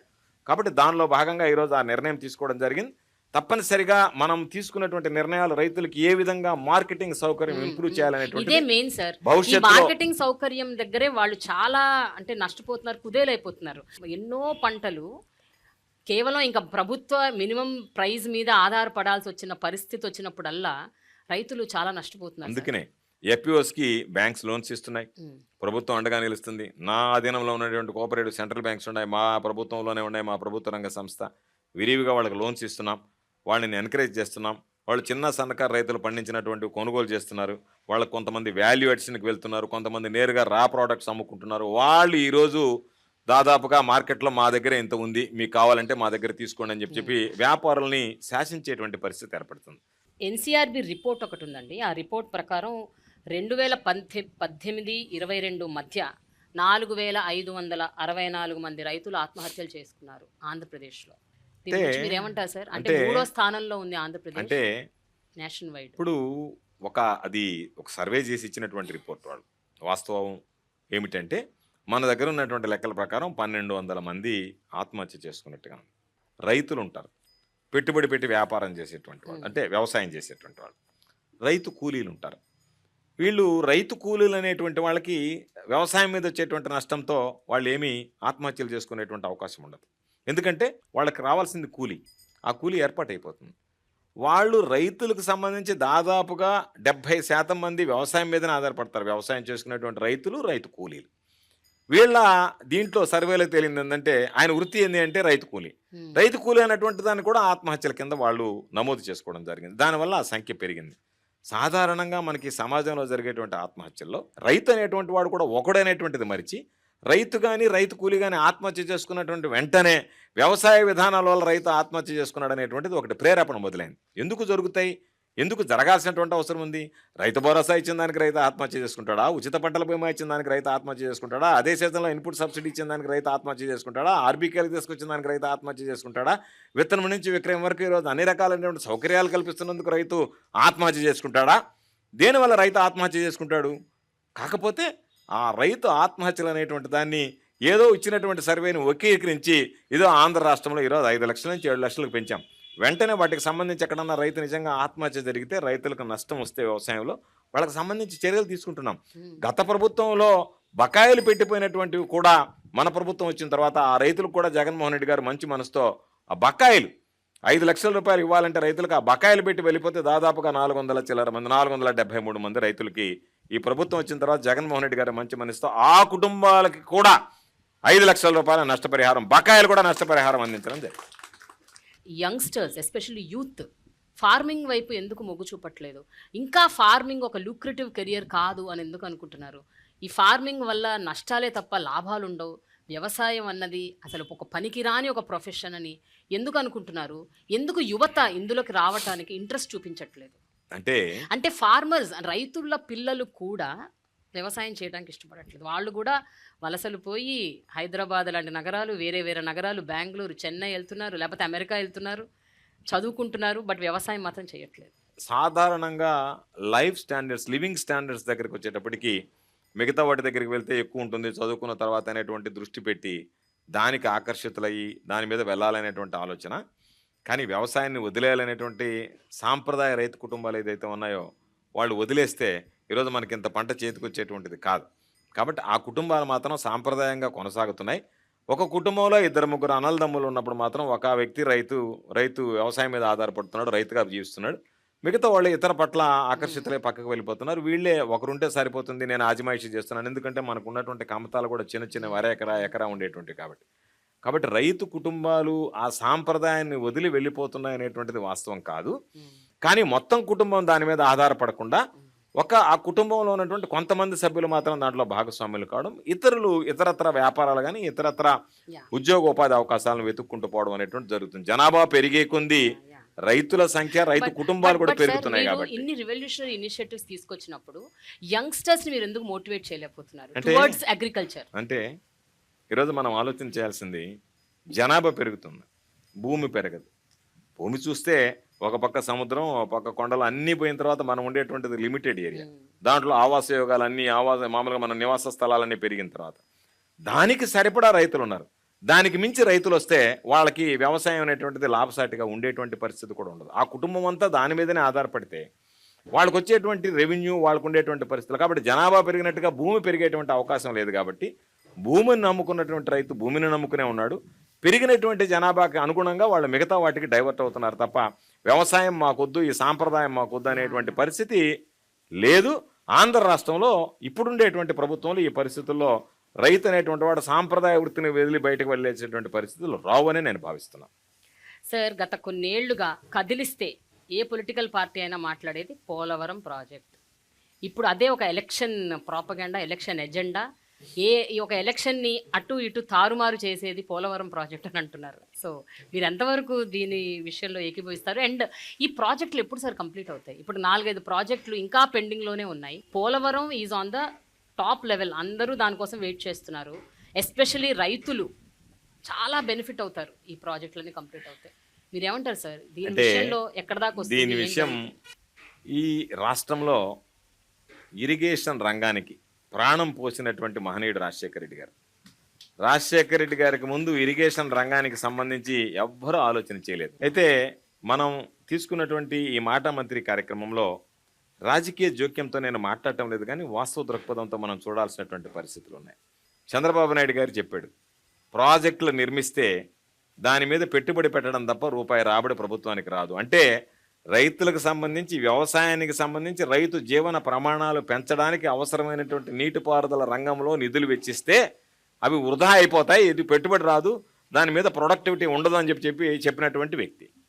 ఈరోజు ఆ ప్రభుత్వం తీసుకున్నటువంటి అనేక రకాలైనటువంటి లోపాలు ఈరోజు రైతుల పాలిట శాపాలుగా పరిణమిస్తున్నాయి. అంటే అసలు మనకు సంబంధం లేనటువంటి అంశం. రాష్ట్ర విభజనలో పోలవరం జాతీయ హోదా కల్పిస్తూ కేంద్ర ప్రభుత్వమే మేము నిర్మించిస్తాను అని చెప్పింది.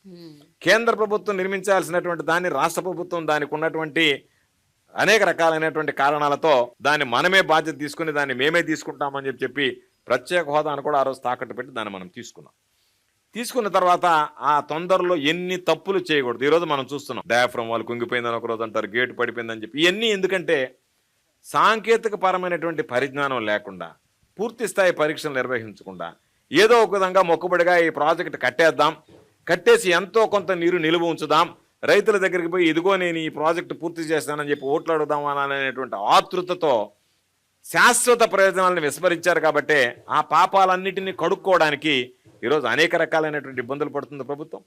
ప్రతి అంశంలో కేంద్ర ప్రభుత్వానికి సంబంధించినటువంటి వాటా దాంట్లో ఉంది. మేము వెళ్ళి డయాఫ్రమ్ వాళ్ళు పడిపోయిందంటే వాళ్ళు వెంటనే కేంద్ర ప్రభుత్వం నుంచి మీరు ఆపండి, మేము నిపుణులు పంపిస్తూ ఉంటారు. ఆ నిపుణులు వచ్చి నిగుదేల్చడానికి సమయం పడుతుంది. వాళ్ళు రిపోర్ట్ ఇచ్చిన తర్వాత దాని మీద చర్చించాలి. దాని మీద కేంద్ర ప్రభుత్వం ఎంత నిధులు ఇస్తుందో, రాష్ట్ర ప్రభుత్వం ఏ విధంగా దానికి ముందుకు వెళ్ళాలనేటువంటి దాని మీద వాళ్ళ భాగస్వామ్యం ఉంది. కాబట్టి దాని మీద స్పష్టత రావాలి. కాబట్టి ఎక్కడైతే కేంద్ర ప్రభుత్వ భాగస్వామ్యం ఉందో పోలవరం జాప్యమైంది. కానీ ఈరోజు మిగతా ప్రాజెక్టులు ఏదైతే ఉన్నాయి, సంగం బ్యారేజ్, నెల్లూరు బ్యారేజ్, నెల్లూరు జిల్లాకు సంబంధించి చిరకాల కోరిక. దాన్ని ప్రారంభిస్తే తెలుగుదేశం ప్రభుత్వంలో ఉండేటువంటి నాయకులు చంద్రబాబు నాయుడుతో సహా మాట్లాడతారు, నేను 70% చేశా, 80% చేశాను. 70%, 80% కాదు కదా, రైతులకు సంబంధించి నువ్వు ఎందుకు 100% పూర్తి చేసి రైతులకు అందించలేకపోయావు? జగన్మోహన్ రెడ్డి గారు 20% పూర్తి చేసి రైతులకు ఎందుకు అందించాడు? శాతాన్ని పక్కన పెడదాం. రైతులకి ఈ ప్రాజెక్టులు నిర్మించాలి, దీనివల్ల రైతాంగానికి లబ్ధి కలగాలనేటువంటి ఆలోచన మీకు లేదు కాబట్టి, రైతుల పట్ల చిత్తశుద్ధి లేదు కాబట్టి మీరు ఆ రోజు నిర్మాణాలను అర్ధాంతరంగా ఆపివేశారు. మీ ప్రాధాన్యతలు వేరు. ఈ ప్రభుత్వానికి రైతు వ్యవసాయం అనేటువంటిది ప్రాధాన్యత అంశం కాబట్టే ఈరోజు వాటన్నిటిని పూర్తి చేశాం. ఏదైతే మన పరిధిలో ఉన్నాయో రాష్ట్ర ప్రభుత్వ పరిధిలో వాటిని ఒక్కొక్కటిగా పూర్తి చేశాడు జగన్మోహన్ రెడ్డి గారు. కరోనా కష్టకాలంలో దాదాపుగా 2 సంవత్సరాలు లేబర్ కూడా దొరకనటువంటి పరిస్థితి, ఏ పని చేయలేనటువంటి దుస్థితి. అయినా కూడా సుదీర్ఘకాలంగా అపరిష్కృతంగా ఉన్నటువంటి సంగం, నెల్లూరు బ్యారేజ్ లాంటివన్నీ పూర్తి చేశాం. ఆ కోవలోనే ఈరోజు ఎన్నో లిఫ్ట్ ఇరిగేషన్లు ఆయన తీసుకురావడం జరిగింది. ఇప్పుడు మీరు అన్నట్టు ఎన్నో ప్రాజెక్టులు పూర్తి చేస్తూ వస్తున్నారు. ఇంకా కొన్ని మిగిలిపోయినాయి, వంశధార ప్రాజెక్టు, తోటపల్లి ప్రాజెక్టు, ఇవన్నీ అన్ని అంటే ఇవన్నీ ఎప్పుడవుతాయి అన్నది మీరు చెప్తున్నారు వస్తాయని. పోలవరం సంగతి ఒక క్లారిటీ ఇవ్వండి సార్. అంటే ఈ రాష్ట్ర ప్రభుత్వాలు ఎవరొచ్చినా చేస్తారా, ఇది కేంద్ర ప్రభుత్వమే చెయ్యాలా, ఏంటి, వాట్ ఈస్ దాని మీద ఒక స్పష్టత ఉంది. ప్రభుత్వం ఈరోజు దగ్గర ఎన్నికలకు దగ్గరకు వచ్చాం. ఈ ఎన్నికలు అయిపోయిన వెంటనే మరలా ఈరోజు ఈ రాష్ట్రంలో జగన్మోహన్ రెడ్డి గారే ముఖ్యమంత్రి అవుతాడు, దాంట్లో ఏమీ సందేహం లేదు. చాలామంది అనుకుంటున్నారు. అందుకే నేను అనేక సందర్భాలు చెప్తాను, ఎక్కడికైనా వెళ్ళినప్పుడు కూడా, మీరు ఏమీ ఈ మీడియాలో వచ్చేటువంటి వాటి కథనాలను నమ్మకండి. సూర్యుడు తూర్పున ఉదయిస్తాడు, పడమట అస్తమిస్తాడు అనేటువంటిది ఎంత వాస్తవమో 2024లో తిరిగి వైఎస్ఆర్ కాంగ్రెస్ పార్టీ ప్రభుత్వం జగన్మోహన్ రెడ్డి గారు ముఖ్యమంత్రి కావడం ఖాయమని చెప్పి. కాబట్టి మా ప్రాధాన్యత అంశం ఈ ప్రభుత్వానికి, ముఖ్యమంత్రి గారికి పోలవరం అనేటువంటిది జీవనాడి అనేటువంటిది మాటలకు పరిమితం కాకుండా చేతలకు పరిమితమైనటువంటి వాళ్ళం, చేతల్లో చేసి చూపించాలనుకునేటువంటి వాళ్ళం. తప్పనిసరిగా ఈ ప్రభుత్వం మరలా ఏర్పడిన వెంటనే ప్రత్యేకమైనటువంటి దృష్టి పెట్టి పోలవరం ప్రాజెక్టుని పూర్తి చేయాలనేటువంటి ఆ ఆలోచన, ఆ ఆశ ముఖ్యమంత్రి గారిలో, ఆతృత, తపన ముఖ్యమంత్రి గారిలో ఉన్నాయి. తప్పనిసరిగా పోలవరం ప్రాజెక్ట్ అనేటువంటిది ప్రాధాన్యత క్రమంలో పూర్తి చేయడం జరుగుతుందని చెప్పి ఈ సందర్భంగా పోలవరం వైఎస్ఆర్సీపీ గవర్నమెంట్ పక్కా చేస్తుంది, చేసి చూపిస్తాం రైతులకు సంబంధించి. ప్రతిపక్ష పార్టీ తెలుగుదేశం పార్టీ ఏం చెప్తున్నారంటే డ్రింకింగ్ వాటర్ పైప్ లైన్స్ ఇస్తాము అన్నది వాగ్దానం చేశారు. అండ్ ఎట్టి పరిస్థితుల్లో నెరవేరుస్తామన్నారు. చాలా ప్రాంతాల్లో, అంటే నీటి ఎద్దడి ఉన్న ప్రాంతాల్లో, నీరు లేని ప్రాంతాల్లో కూడా మేము ఇది తీసుకొస్తామని అంటున్నారు. సో మీరు చెప్పండి సార్, సాధ్యాసాధ్యాలు ఏంటని మీరు అనుకుంటున్నారు? ఇది కొత్త ప్రాజెక్ట్ ఏం కాదు. ఇది చంద్రబాబు నాయుడు అనేక సందర్భాల్లో మా ప్రాంతంలో కూడా 2 రిజర్వాయర్లు ఉన్నాయి, కండలే రిజర్వాయర్, సోమశిల రిజర్వాయర్. చంద్రబాబు నాయుడు గత ప్రభుత్వం ఉన్నప్పుడు కూడా కొంత భాగాన్ని సోమశిల రిజర్వాయర్ కింద, కొంత భాగాన్ని కండలే రిజర్వాయర్ కింద మేము విభజించేశాం. అక్కడి నుంచి నీరు తీసుకొచ్చి పైప్ లైన్లు వేసిస్తామన్నారు. ఎన్నికలకి కరెక్ట్గా కోడ్ వస్తుందంటే 10 రోజుల ముందు ఆ రోజు సోమిరెడ్డి వ్యవసాయ శాఖ మంత్రిగా ఉన్నాడు, నా పోర్టుపోలియోలో ఉన్నాడు, నా మీదనే పోటీ చేశాడు, ఓడిపోయాడు. ఆయన శాసనమండలి సభ్యుడే మంత్రి అయ్యాడు. ఆయన కరెక్ట్గా ఎన్నికలకు ముందు 1,400 కోట్ల రూపాయలతో ఓ ప్రాజెక్టుకి శంకుస్థాపన చేశారు. ఎక్కడికక్కడ 100 కోట్లు 1000 కోట్లు ఇచ్చిపోవడం తప్ప ఆ పనులు ప్రారంభమే కాలేదు. కాబట్టి నువ్వు చెప్పినటువంటి మాట 5 సంవత్సరాలు పనిచేసి ఇవ్వలేకపోయినటువంటి వాడివి ఈరోజు ఈ ప్రభుత్వం దానికి కట్టుబడి జలజీవన్ మిషన్ కింద రాష్ట్ర ప్రభుత్వ వాటాతో నిధులు తీసుకొచ్చి ఎంత మేర అవకాశం ఉందో ఈరోజు అంత మేర ఈరోజు రాష్ట్ర వ్యాప్తంగా ఒక్కొక్క నియోజకవర్గానికి దాదాపుగా 100 కోట్ల రూపాయలతో పాడుబడి శిథిలావస్థకు చేరుకున్నటువంటి ఓవర్ హెడ్ ట్యాంక్స్ దగ్గర నుంచి, కొత్త పైప్ లైన్ నిర్మాణం దగ్గర నుంచి అన్నీ తీసుకొచ్చాం. భూగర్భ జలాలు లేనటువంటి దగ్గర, డ్రింకింగ్ వాటర్ లేనటువంటి దగ్గర ముఖ్యమంత్రి గారు దాని మీద కూడా దృష్టి పెట్టాడు. తప్పనిసరిగా సాగునీటికి ఎంత ప్రాధాన్యత ఇస్తామో దానికన్నా మనిషికి అత్యంత అవసరమైనటువంటి తాగునీటికి ప్రాధాన్యత ఇస్తాం. కాకపోతే వీళ్ళలాగా అరచేతిలో వైకుంఠం చూపించి వెళ్ళిపోవడం కాకుండా అవాస్తవాలని ఏ విధంగా మనం చూడగలమనేటువంటిది చూసిన తర్వాత ప్రతి ఒక్కరికి నీళ్ళు ఇవ్వాలనేటువంటి ఆలోచనతో ఈరోజు కార్యరూపంలోకి తీసుకొచ్చాం, మాటలకు పరిమితం కాకుండా. ఈరోజు గ్రామాలకు వెళ్ళి చూడమనండి, పైప్ లైన్ల నిర్మాణం, ప్రతి ఇంటికి కుళాయి అనేటువంటి దాదాపుగా మెజారిటీ గ్రామాల్లో పూర్తి చేస్తున్నాం. కాబట్టి 2000 బహుశా నేను అనుకోవడం 2025 కల్లా 75% ఆఫ్ ద విలేజెస్లో ఈ ప్రతి ఇంటికి కుళాయి పథకం పూర్తి అయిపోతుంది. తప్పనిసరిగా జగన్మోహన్ రెడ్డి గారు దాన్ని పూర్తి చేస్తాడు. అంటే ప్రతిపక్ష పార్టీ ఆ వాగ్దానం చేసింది కాబట్టి మీరు కౌంటర్ స్టేట్మెంట్ ఇస్తున్నారా, లేకపోతే నిజంగా అంటే చేద్దామని మీరు చెప్పి విఫలమయ్యారు? చెప్పకుండానే మనం ప్రారంభించాం. అది మాకున్నటువంటి క్రెడిబిలిటీ, ఈ ప్రభుత్వానికి ఉన్నటువంటి క్రెడిబిలిటీ, జగన్మోహన్ రెడ్డి గారికి ఉన్నటువంటి క్రెడిబిలిటీ. మేము ఇస్తాము అని చెప్పి ఎన్నికలకు ముందు శంకుస్థాపన చేశారు. ఏ మాట చెప్పకున్నా సరే ఈరోజు పనులు జరుగుతున్నాయి.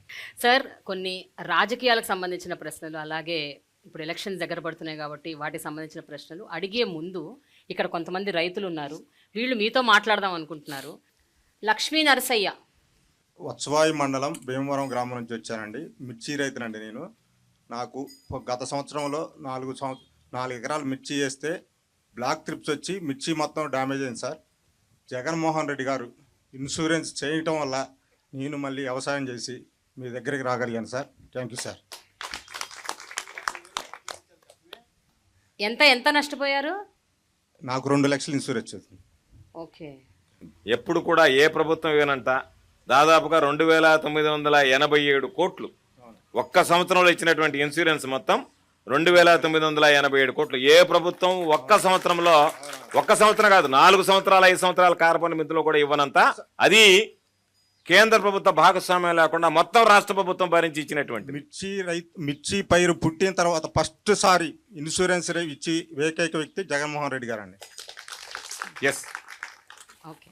బొమ్మారెడ్డి. మాది కృష్ణా జిల్లా కంకిపాడు మండలం చలేంద్రపాలెం గ్రామం. పంట చాలాసార్లు తుఫాన్లు వచ్చి చాలా నష్టాలు వచ్చినాయి. కానీ జగన్మోహన్ రెడ్డి గారు వచ్చిన తర్వాత ₹1,00,000 పొసుకి వేస్తే రైతులు ఇదేంటి ₹1,00,000 మా పేరు పడతాం ఏంటి బ్యాంకులో అని ఆశ్చర్యపోయారు. మాగాటికి ₹6,000 వేశారు చిన్నగా గాలి వచ్చి పడిపోతే. ఇదేంటి ₹6,000 మా అకౌంట్లో పండియి, ఇది జగన్మోహన్ రెడ్డి గారు వేశారా, అసలు ఏంటి ఇదంతా, అసలు ఏంటి జగన్మోహన్ రెడ్డి గారు ₹1,00,000 ఎత్తు ఏంటి పొసుకు, అసలు అరటికి పడిపోతే ₹10,000 వేశారు.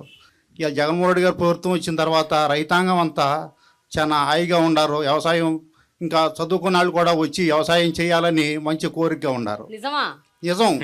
మా ఊర్లో జర్మనీ వెళ్ళి విద్యాసాగర్ రెడ్డి అనే అక్కడ జర్మనీలో ఎంఎస్ చేసి వచ్చి ఇక్కడ వ్యవసాయం చేస్తాను. మా ఊళ్ళో చాలామంది మా ఊళ్ళో చదువుకున్న వాళ్ళంతా హైదరాబాదు అట్టా ఇట్టా ఉద్యోగాలు చేసి వచ్చిన వాళ్ళంతా వ్యవసాయానికి ఇలా వ్యవసాయం చేస్తున్నారు. సొంత భూములు కౌలు తీసుకుని కూడా వ్యవసాయం చేస్తున్నారు. ₹1 కూడా మీరు కట్టాల్సినటువంటి పని లేకుండా ఉచిత పంటల బీమా కింద వచ్చినటువంటి. అవును. అందుకనే మీకు తెలియకుండా అకౌంట్ లో పడింది కాబట్టి మాకు తెలియదు. రూపాయి కూడా కట్టలేదు కాబట్టి ఆశ్చర్యంగా ఉంటుంది. మా చేను కాడికి వచ్చి పంట ఎప్పుడు నమోదు చేశారో మాకే తెలియదు, మా అకౌంట్ ఎప్పుడు తీసుకున్నారో మాకే తెలియదు. ఇంత పంట నష్టపోయింది కాబట్టి నీకు 4 ఎకరాల భూమి ఉంది, ₹4,00,000 పండి, ₹5,00,000 పండి, ₹1,00,000 పడ్డాయి, ₹50,000 పడ్డాయి. కౌలు రైతు కూడా ₹50,000 పడ్డాయి, ₹1,00,000 పడ్డాయి. చాలా ఆశ్చర్యకరమైన విషయం. అసలు ఎప్పుడు ఏ ముఖ్యమంత్రి వ్యవసాయం పుట్టిన తర్వాత అసలు ఎప్పుడు ఏ ముఖ్యమంత్రి ₹1,00,000 వేస్తామనే అసమమైన విషయం. 2వ సంవత్సరం మళ్ళీ పంట నష్టం వచ్చింది, మళ్ళీ ₹75,000 వేశారు మళ్ళీ 2వ సంవత్సరం. మినుముకి మళ్ళీ వాన కురిచి పోయిన సంవత్సరం వచ్చి ఎకరానికి ₹3,000 వేశారు. మళ్ళీ చాలా సంతోషంగా ఉంది. రైతు భరోసా కేంద్రాలు బాగా పనిచేస్తున్నాయా? బాగా పనిచేస్తున్నాయండి. బాగా మీకు ఉపయోగపడుతున్నాయా? బాగా ఉపయోగపడుతున్నాయి. మొన్న మా ధాన్యం తడిచిపోతే నన్ను చెప్పారు, రైతు భరోసా కేంద్రంగా చెప్పాను. వాళ్ళే వచ్చి స్వయంగా మా ధాన్యం వాళ్ళే తీసుకెళ్లారు, ముఠా కూడా వాళ్ళే పంపించారు. మేము రైస్ మిల్ కాడికి వెళ్ళాల్సిన పని లేదు. ఇదో రైస్ మిల్ కాడికి వెళ్ళిన తర్వాత బేరాలు అడిగేవాళ్ళు, 400కి ఇస్తావా, ₹1,000 ఇస్తావా, 1,100కి ఇస్తావా అని. నాకేం సంబంధం అయ్యా, నేను ఎందుకు వస్తానయ్యా, నాకేం సంబంధం, మీరు తీసుకెళ్ళి మీరే అమ్మండి అయ్యా అని చెప్పాను నేనే. ఆ సిస్టమ్ తీసుకొచ్చినటువంటి వాడు జగన్మోహన్ రెడ్డి గారు. నేరుగా వెళ్ళావా, నీ కాటా వేయించుకున్నావా, అయిపోయింది నీ పని, వెళ్ళిపో, దాని మీదనే రాస్తాడు, నువ్వు ఎక్కడికి వెళ్ళాల్సినటువంటి పని లేదని. ఆ బాధ్యత అంతా అధికారులకు తీసుకెళ్లి వాళ్ళే అక్కడ దించుకొని ఇచ్చిన తర్వాత మీ అకౌంట్ లో డబ్బులు. అవునండి. మాది నందిగా మండలం కొండూరు అండి, జగ్గేపేట కాన్స్టిట్యూన్సీ అండి. మీ పేరు? ఎన్టీఆర్ జిల్లా దేవినేని రామారావు అండి. నేను 2020 నుంచి వ్యవసాయం చేస్తున్నానండి. మాకు సొంతం ఒక 20 ఎకరాలు ఉంది. నేను 30 ఎకరాలు మళ్ళీ కౌలుకి చేస్తామండి. మరి 30 ఎకరాలను ప్యాడీ వేస్తాను, ఒక 10 ఎకరాలను మిర్చి వేస్తాను, ఒక 8 ఎకరాలను పసుపు వేస్తామండి. మాకు 2021లో మరి జగన్మోహన్ రెడ్డి గారు మరి పసుపు మరి ఈ క్రాప్ చేసుకున్న తర్వాత మరి ఆ సంవత్సరం మరి 7 ఎకరాలు వేసినా కూడా 7 ఎకరాలకు కూడా ₹7,00,000 మాకు తెలియకుండానే మరి ఆ అకౌంట్లో డబ్బులు పడినాయండి. మరి అలాగనే మరి పోయిన సంవత్సరం మరి మళ్ళీ పసుపు పంట నష్టం వస్తే మరి ₹78,000 ఇచ్చారు ఎకరానికి.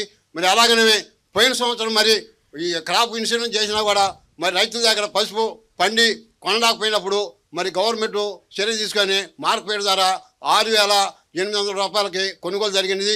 ఇవాళ రేపు జరగబోయే 24 ఎన్నికల్లో కూడా చిన్నగా రైతులకు కూడా నష్టం ఏమైనా జరిగి ఉంటే జగన్మోహన్ రెడ్డి గారి ఆలోచించి దాని మీద ఒక నిర్ణయం తీసుకుంటారని మా ఆశాభావం వ్యక్తం చేస్తున్నాం. ఆంజనేయులు. నమస్కారం సార్. నా ఎన్టీఆర్ జిల్లా పరిటాల గ్రామం. గత ప్రభుత్వం చంద్రబాబు నాయుడు గారు రుణమాఫీ చేస్తానని మాటిచ్చాడు.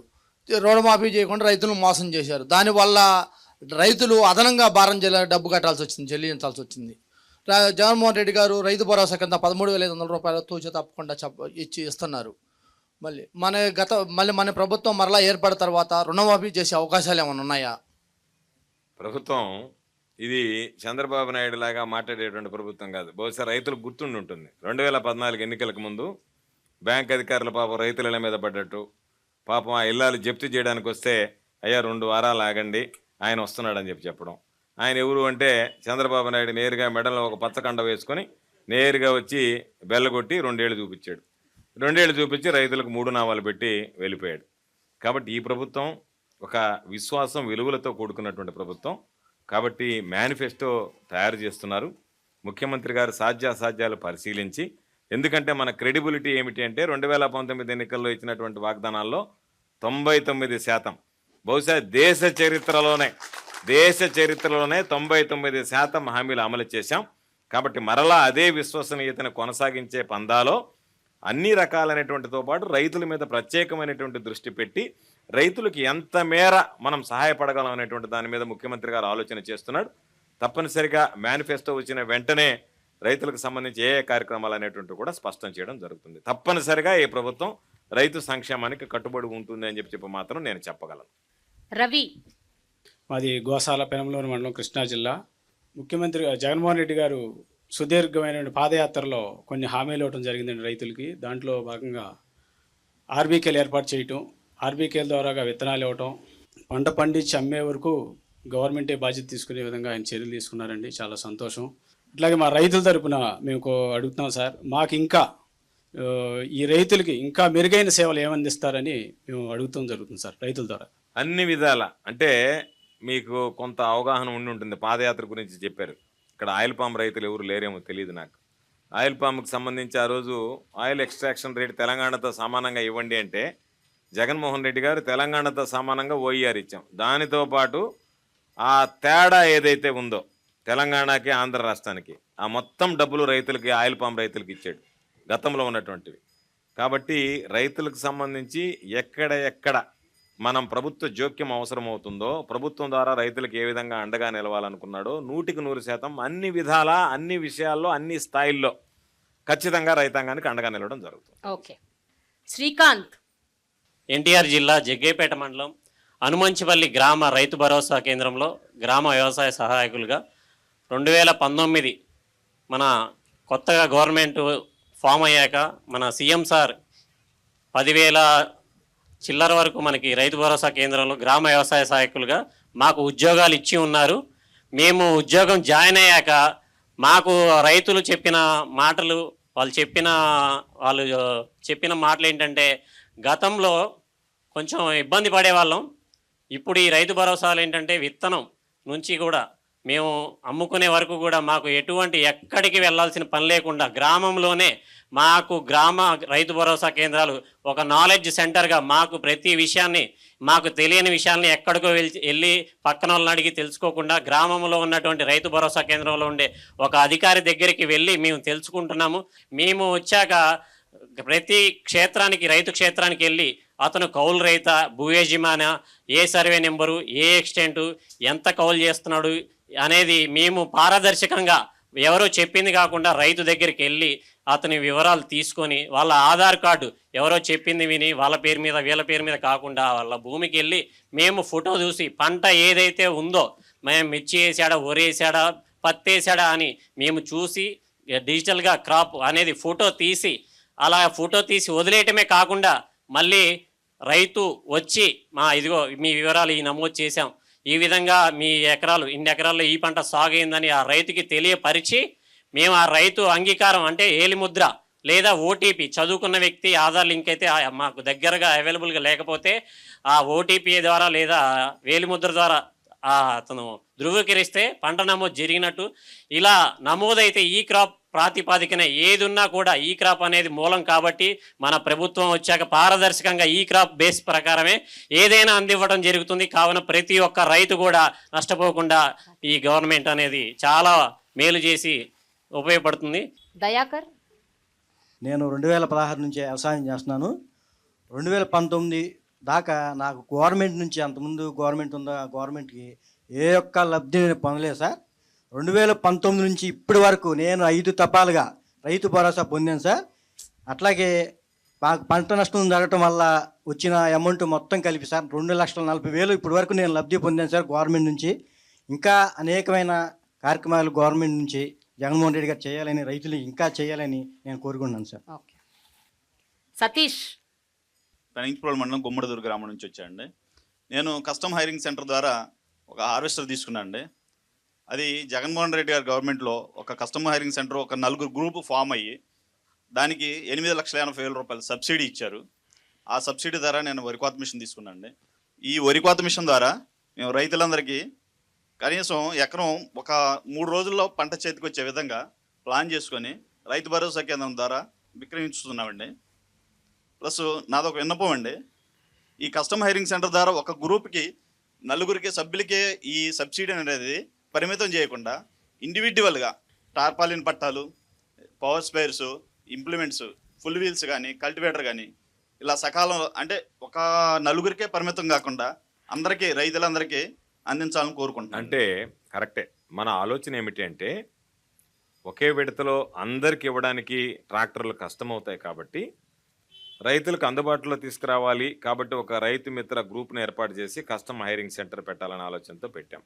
గత ప్రభుత్వంలో రైతు రథం అని ఇచ్చేటువంటి వాళ్ళు, ఈ రైతు రథాలు ఎట్లాంటి వాళ్ళకి ఇచ్చారంటే, నేను వ్యవసాయ శాఖ మంత్రిగా ఈరోజు ఉన్నాను కదా, నా ముందు వ్యవసాయ శాఖ మంత్రిగా ఇంతకుముందు చెప్పినట్టుగా సోమిరెడ్డి గారు ఉండేవాడు. రైతులకు ఇచ్చేవాళ్ళు కాదు.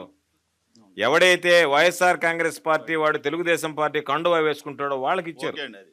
రైతు రథాలు రైతులకు ఇవ్వలేదు. ఇంకొకటి ఏంటంటే 6 లక్షల రూపాయలని ట్రాక్టర్కి ధర నిర్ణయించారు. 1.5 లక్ష సబ్సిడీ, 4.5 లక్ష రైతు కంట్రిబ్యూషన్, 6 లక్షలు. బహిరంగ మార్కెట్లో ఆ ట్రాక్టర్ ధర నేను చాలా మందికి 5 లక్షలకు ఇప్పించాను. అంటే 5 లక్షల రూపాయలు విలువ చేసేటువంటి ట్రాక్టర్ని రైతు రథం పేరిట 6 లక్షలు రేటు పెట్టి మీరు ఎవరి దగ్గర కొనాలి, ఎంతకి కొనాలి, ఏ మోడల్ కొనాలి, ఏ కంపెనీ కొనాలి అన్నీ వాళ్ళే నిర్ధారించి రైతు మీద 1 లక్ష రూపాయలు భోంచేశారు. ఈ ప్రభుత్వం వచ్చిన తర్వాత రైతు మిత్ర గ్రూపులను ఏర్పాటు చేశాం. మీరందరూ కలిపి ఒక ఇది పెట్టుకోండి, హార్వెస్ట్ మిషన్ కానీ లేకపోతే ఇదని ఇచ్చాం. 375 మోడల్స్, రైతు ఏ మోడల్ కోరుకుంటే ఆ మోడల్ నేరుగా మీరు కొనుక్కున్నారు. 10% మీ డబ్బు, 40% సబ్సిడీ, 50% బ్యాంకు రుణం. ఈ 40% సబ్సిడీ అనేటువంటిది మీరు ఎవరి దగ్గర కొనుక్కున్నారు, ఏమి కొనుక్కున్నారు, ఎంత కొనుక్కున్నారు ఏం అవసరం లేదు. మీ 40% జగన్మోహన్ రెడ్డి గారు ఇక్కడ బటన్ నొక్కాడు, నేరుగా మీ ఖాతాలో జమ అయిపోయాయి. ఎక్కడ ఏమి లావాదేవీలు కానీ కమిషన్లు కానీ మధ్యలో వ్యవహారం లేకుండా. చెప్పింది యాక్చువల్ గా మా ఊర్లో మా విలేజ్ లో జరిగింది సార్. టీడీపీ గవర్నమెంట్ లో మా విలేజ్ లో జరిగింది. మేము కల్లారు చూసాము. అది అంటే అనేది ఈ సబ్సిడీ అనేది ఒకరికే పరిమితం, అందుకనే ఎక్కువ మందికి ఇవ్వాలనే. కాకపోతే బడ్జెట్ని సంబంధించి ఎంత ఎక్కువ మందికి ఇవ్వగలమనేటువంటిది ఆలోచన చేస్తా గ్రూపులుగా పెట్టాం. 10 మందికైనా ఉపయోగపడుతుంది అని చెప్పి తప్పనిసరిగా రాబోయేటువంటి రోజుల్లో వాటి సంఖ్య మాక్సిమం పెంచడానికి ప్రయత్నం చేస్తాం. ఇండివిజువల్ ఇంప్లిమెంట్స్ ఇవ్వడానికి ప్రయత్నం చేస్తాం. హెవీ మిషనరీ కాకుండా అన్ని tractors, sprayers, battery sprayers, power sprayers, tarpaulins ఇవ్వాల్సింది. కాకపోతే కాస్త జాప్యం అయ్యాయి. తప్పనిసరిగా నెక్స్ట్ సీజన్లో అవి ఇచ్చేస్తాం. Okay sir, thank you. ఇక్కడ చిట్టీల ద్వారా ఓన్లీ మగవాళ్ళ పేర్లే వచ్చాయి. అదేమిటో ఆడవాళ్ళు ఎవరైనా ఒక్కళ్ళు మాట్లాడితే మనం ఈ క్వశ్చన్ రౌండ్ ఫినిష్ చేసేసి నెక్స్ట్ పొలిటికల్ రౌండ్కి వెళ్దాం సార్. నా పేరు కోటేశ్వరమ్మ, ఎన్టీఆర్ జిల్లా గంపలగూడెం మండలం మేడూరు గ్రామం నుంచి వచ్చాను. నేను మహిళా రైతుని. నా పొలంలో నాకున్నటువంటి 2 ఎకరాల్లో న్యాచురల్ ఫార్మింగ్ చేస్తున్నానండి. దానిలో వరి పొలము, వరి 1 ఎకరా వేసాను, పత్తి 1 ఎకరా వేసానండి. నేను 5 సంవత్సరాలుగా ప్రకృతి వ్యవసాయం చేస్తున్నాను. ప్రకృతి వ్యవసాయాన్ని ఇంతగా ఆర్బీకే లెవెల్లో ప్రతి ఒక్క మీటింగ్ కూడా మాకు అక్కడ పెట్టే వాళ్ళు కూడా ఆర్బీకే లెవెల్లో మీటింగులు పెట్టడం, అక్కడ మాకు తెలియనటువంటి సమాచారాన్ని విఏఏలు, విహెచ్ఏలు మా పొలాలకు వచ్చి వాళ్ళ పొలం బడి కార్యక్రమాన్ని జరపటం కానీ మాకు ఎంతగానో ఉపయోగపడుతుంది. అలాగే మహిళా సంఘాల ద్వారా ఈ ప్రోగ్రామ్ని ఎంతగానో ముందుకు తీసుకెళ్తున్నారు. మాకు తెలియనటువంటివి అక్కడ ఉన్నటువంటి సిఆర్పీలు, ఐసీఆర్పీలు మా పొలాలకు వచ్చి వాళ్ళు చూసి ఆ తెగులు ఏమున్నాయి, పురుగులు ఏమున్నాయి అని గమనించి మాకు ఏమి స్ప్రే చేయాలనేది కూడా తెలియపరుస్తున్నారు. దానివల్ల మాకు ఖర్చు తగ్గింది. 2.5 లక్షల వరకు మేము ఈ సంవత్సరం ఆదాయం పొందాము. అలాగే ఏ గ్రేడ్ అని చెప్పి 5 రకాల పంటలు, ఒకే రక పంట వేసుకోవడం వల్ల రైతు నష్టపోతున్నాడని చెప్పి 5 రకాల ప్రధాన పంటలు ఎంచుకోవాలని, దాంట్లో బయోడైవర్సిటీగా 20 రకాల క్రాప్స్ వేసుకోవాలని మా గ్రామంలో మా డిపిఎం మేడం గారు, అంటే ఆ గ్రామంలో ప్రకృతి వ్యవసాయ సిబ్బంది వచ్చి మాకు తెలియపరచటం, మా పొలాలు చూడటం, ఇలా చేయడం వల్ల మేము నేర్చుకొని మా పొలంలో చేసాము. అలాగే ఏటీఎం వాళ్ళని 20 రకాల ఆకుకూరలు అన్ని రోజు దుంప జాతి అన్నీ కూడా వేయటం వల్ల ఈరోజు మేము స్పందన కార్యక్రమంలో ఆకుకూరలు తీసుకెళ్ళి అక్కడ అమ్ముకుంటున్నాము. దానివల్ల మాకు ప్రతి నెల ఒక 30,000 వరకు మేము ఆదాయం అదనంగా పొందుతున్నాము. ఈ విధంగా ఈ న్యాచురల్ ఫార్మింగ్ని ముందుకు తీసుకెళ్తున్నందుకు మంత్రివర్యులకి, అలాగే మన సీఎం గారికి, జగనన్న గారికి చాలా ప్రోత్సాహం. అలాగే నా కుటుంబం తరపున కూడా ఆయనకి ధన్యవాదాలు తెలుపుతున్నాను. నా పిల్లల చదువుల విషయంలో అమ్మఒడి కానీ, అలాగే మాకు రైతు భరోసా పడుతుంది, దాన్ని నేను పెట్టుబడిగా పెట్టుకుంటున్నాను. నా ఖర్చులు తగ్గించుకోగలుగుతున్నాను ఈ న్యాచురల్ ఫార్మింగ్ చేయడం వల్ల. మీ అందరికీ నా ధన్యవాదాలు సార్. మీకు ముఖ్యంగా ధన్యవాదాలు సార్. Thank you. కోటేశ్వరమ్మ గారు ఒక మాట చెప్పారు, వాల్యుబుల్ పాయింట్. సాధారణంగా ఏటీఎం అంటే ఎనీ టైం మనీ, అంటే 24 గంటలు 365 రోజులు డబ్బు వచ్చేది. ఆ మోడల్ ఆమె ఎంచుకున్నటువంటి మోడల్. సాధారణంగా మనం చాలామంది ఖరీఫ్, రబీ అని 2 తెలుసు, 3 ఉండే సీజన్స్, ఖరీఫ్, రబీ, జైద్. 3 సీజన్లలో ఎప్పుడు కావాలన్నా సరే వేసినటువంటి పంటల్లో ఒక పంట ఆగిపోతే రెండో పంట మళ్ళీ అందుబాటులోకి వస్తుంది. కాబట్టి రైతులకి పని అంటే మంచి వాతావరణంలో పని చేసుకోవడం, మంచి ఉత్పత్తి, డబ్బు, దానితో పాటు గిట్టుబాటు ధర, ఇవన్నీ ఉండేటువంటి మోడల్ ఏటీఎం మోడల్ ఎంచుకునేది. కాబట్టి హ్యాపీగా చాలామంది ఈరోజు ఏటీఎం మోడల్ పట్ల వస్తున్నారు. చాలా సంతోషం అమ్మా, నువ్వు న్యాచురల్ ఫార్మింగ్ గురించి చాలా బాగా చెప్పావు. నీ ప్రశ్నే ఇందాక మన ప్రేమ గారు అడిగిన దానికి సమాధానం. అంటే ఈ రాష్ట్రంలో న్యాచురల్ ఫార్మింగ్ ఏ విధంగా ఉందని చెప్పడానికి 3,600 రైతు భరోసా కేంద్రాలు దాన్ని విస్తరించాం. త్వరలో మొత్తం మన దగ్గర ఉన్న 10,778 కేంద్రాలు మొత్తం రాష్ట్ర వ్యాప్తంగా కూడా దాన్ని విస్తరించడానికి ప్రయత్నం చేస్తున్నాం. Very good. నాకు చాలా హ్యాపీగా ఉంది కోటేశ్వరమ్మ మీరు మాట్లాడుతుంటే. ప్రతి ఆర్బీకేలో కూడా ఇది ఒక ఫార్మర్ సైంటిస్ట్ని తీసుకొస్తున్నారు, మెంటర్స్ని తీసుకొస్తున్నారు, ఒక అకాడమీని తీసుకొచ్చారు. ఈ జగన్ గారి ప్రభుత్వంలోనే ఇదంతా జరుగుతుందని చెప్పుకోవడానికి మేము ఎంతో సంతోషిస్తున్నాం మేడం. దానికి సంబంధించి ఈ దేశంలో ఎక్కడా లేదు, ప్రపంచంలో కూడా ఎక్కడా లేదు. న్యాచురల్ ఫార్మింగ్ మీద యూనివర్సిటీ తీసుకురావాలనేటువంటి ఆలోచన ఉంది ఈ రాష్ట్రానికి. ముఖ్యమంత్రి గారికి యూనివర్సిటీని తీసుకురావాలనే ఆలోచన. సార్ ఇప్పుడు కాస్త రాజకీయాలు మాట్లాడుకుందాం. సార్ సర్వేపల్లి నియోజకవర్గం మీ అడ్డా, మీరు అక్కడి నుంచి గెలుస్తూ వస్తున్నారు. అండ్ కాకపోతే ఈసారి ఏదో చాలా టఫ్ ఫైట్ లాగా ఉన్నట్టుంది. కాంగ్రెస్ నుంచి చిత్తూరు వెంకటశేషారెడ్డి, తెలుగుదేశం పార్టీ నుంచి ఆనం వెంకటరమణారెడ్డి, ఇద్దరు చాలా స్ట్రాంగ్ కంటెస్టెంట్స్. మీకు ఏమనిపిస్తుంది సార్ ఈసారి ఎలక్షన్ ఎలా ఉండబోతుంది? ఎలక్షన్లో నేను ఎప్పుడూ టెన్షన్ ఫీల్ గాను. నేను పోటీకి సిద్ధపడ్డ తర్వాత నా మీద ఎవరు పోటీ చేస్తారనేది నేను ఆలోచన చేయను. నేను పోటీ చేయాలని నిర్ణయం తీసుకున్నా, నేను పోటీ చేస్తాను. నాకు ప్రజల పట్ల అచంచలమైనటువంటి నమ్మకం, విశ్వాసం ఉంది కాబట్టి నన్ను గెలిపిస్తారని నేను నా ప్రత్యర్థిని గురించి ఎప్పుడూ ఆలోచన చేయను. జగన్మోహన్ రెడ్డి గారి పక్కన ఎంతమంది చేరినా జగన్మోహన్ రెడ్డి గారు 1 అనే సంఖ్య ఉన్నన్ని రోజులు ఎన్ని సున్నాలు చేరినా వాటికి ఆ విలువ పెరుగుతూ పోతూ ఉంటుంది ఆ సంఖ్యకి. అందుకని జగన్మోహన్ రెడ్డి గారి పక్కన జగన్మోహన్ రెడ్డి గారి బీఫామ్తో నిలబడేటువంటి ప్రతి ఒక్కడికి ఆ విలువ కలుస్తుంది. కాబట్టి ఆ విలువ జోడింపు ద్వారా అందరూ మరలా ఈరోజు మనం అనుకున్నట్టుగా 150 మంది అనుకున్నాం. నా లెక్క ప్రకారం 175 మంది గెలిచినా కూడా పెద్ద ఆశ్చర్యపడాల్సినటువంటి అవసరం లేదు. ఓకే సార్, మీ నియోజకవర్గంలోని ప్రతిపక్ష నేత సోమిరెడ్డి చంద్రమోహన్ రెడ్డి, ఆయన కొన్ని దఫాలుగా ఆయన తెలుగుదేశం గవర్నమెంట్ ఉన్నప్పుడు అగ్రికల్చర్ మినిస్టర్గా చేశారు. ఆయనకు అగ్రికల్చర్ మీద ఉన్నంత పట్టు ఎవరికీ లేదు అని ఆయన మీద ఆయనకున్న ఒక ఆత్మవిశ్వాసం. మీరు ఒక అగ్రికల్చర్ మినిస్టర్గా మీకు అంత సత్తా లేదు అన్నది ఆయన ఒపీనియన్. అలాగే మీ మీద చాలా ఎలిగేషన్స్ చేస్తారు ఆయన. మీరు భూ కబ్జాలు చేశారని, మీరు మాఫియా అని రకరకాలు అంటూ ఉంటారు ఆయన. అలాగే అగ్రికల్చర్ విషయంలో, వ్యవసాయం విషయంలో నిజంగా వైఎస్ఆర్సీపీ గవర్నమెంట్ పెద్దగా చేసింది ఏమీ లేదు అని ఆయన చాలా సందర్భాల్లో కొట్టిపడేశారు. అంటే ఇప్పుడు వ్యవసాయం తెలిసినటువంటి వ్యక్తి అయితే వ్యవసాయంలో ఏం జరుగుతుందనేటువంటిది గమనించగలడు. వ్యవసాయం పట్ల ఏమాత్రం అవగాహన లేనటువంటి వాడు సోమిరెడ్డి. ఆయన ఇంటి పక్కనే నకిలీ ఎరువులు కుంభకోణం జరిగింది. రైతులకు సంబంధించినటువంటి ఎరువులు కుంభకోణంలో సూత్రధార ఆయన. కాబట్టి ఒక వ్యవసాయ శాఖ మంత్రిగా పనిచేసేటువంటి వాడే రైతులకు నకిలీ ఎరువులు అమ్మినటువంటి వాడు. నేను అడుగుతున్నా సోమిరెడ్డిని. ఈరోజు నేను అనేక రకాలైనటువంటి చెప్పాం. ఆర్బీకే వ్యవస్థను గురించి చెప్పాం, ఫ్రీ క్రాప్ ఇన్సూరెన్స్ గురించి చెప్పాం, రైతులకు ఇన్పుట్ సబ్సిడీని గురించి చెప్పాం. అదేవిధంగా ఈరోజు మనం చేస్తున్నటువంటి అగ్రి ల్యాబ్స్ని గురించి చెప్పాం, ఫార్మ్ మెకనైజేషన్ గురించి చెప్పాం, మేము కమిషన్లు లేకుండా చేసినటువంటి పనుల గురించి చెప్పాం, స్టెబిలైజేషన్ ఫండ్ గురించి, అనేక రకాలైనటువంటి వాటి అగ్రి ల్యాబ్స్ని గురించి, పొలం బడుల గురించి, అన్నిటిని గురించి మనం మాట్లాడుకున్నాం, ఈరోజు డిస్కస్ చేసాం. తెలుగుదేశం పార్టీ జీవితంలో సోమిరెడ్డి వ్యవసాయ శాఖ మంత్రిగా ఒక్క కార్యక్రమం ఈరోజు మనం చేసినటువంటి కార్యక్రమాల్లో నేను నెరవేర్చానని చెప్పేటువంటి దమ్ము, ధైర్యం సోమిరెడ్డికి ఉందనేటువంటిది ఈ మాటా మంత్రి కార్యక్రమం ద్వారా నేను సవాల్ విసురుతున్నా. ఇప్పటికే చెప్పా, చంద్రమోహన్ రెడ్డి లాంటి వాడు సరిపోడు, చంద్రబాబు నాయుడికి నేను వస్తా, తేదీ వేదిక సమయం నువ్వు ప్రకటిస్తే రాష్ట్రంలో నీ హయాంలో జరిగినటువంటి వ్యవసాయ రంగంలో వచ్చినటువంటి మార్పులు, మేము చేసినటువంటి అభివృద్ధి రైతులకు సంబంధించి చర్చించడానికి నేను సిద్ధంగా ఉన్నాను అంటే, నేనేమి ఈరోజు వ్యవసాయ శాఖ మంత్రిగా ఉన్నా, చంద్రబాబు నాయుడు ఓడిపోయినటువంటి ముఖ్యమంత్రి, మా ఇద్దరి స్థాయి ఒకటే దాదాపుగా. కాబట్టి ఈరోజు చంద్రబాబు నాయుడు కనుక వస్తే నేను సిద్ధంగా ఉన్నా, రైతుల సమక్షంలోనే తేల్చేద్దాం ఏ ప్రభుత్వం ఏ విధంగా పనిచేసింది అనేటువంటి దానికి. మరలా ఈరోజు చంద్రబాబు నాయుడికి ఈ కార్యక్రమం ద్వారా ఒక ఛాలెంజ్ విసురుతున్నా, మీరు వస్తే రైతులకు మీ హయాంలో ఏం జరిగిందో మా హయాంలో ఏం జరిగిందో అని చెప్పచ్చు. కాబట్టి దాని మీద అవగాహన లేనటువంటి వాడు, కేవలం విమర్శలకే పరిమితమైనటువంటి వాడు మాటలు మాట్లాడేటువంటి మాటలను పట్టించుకో.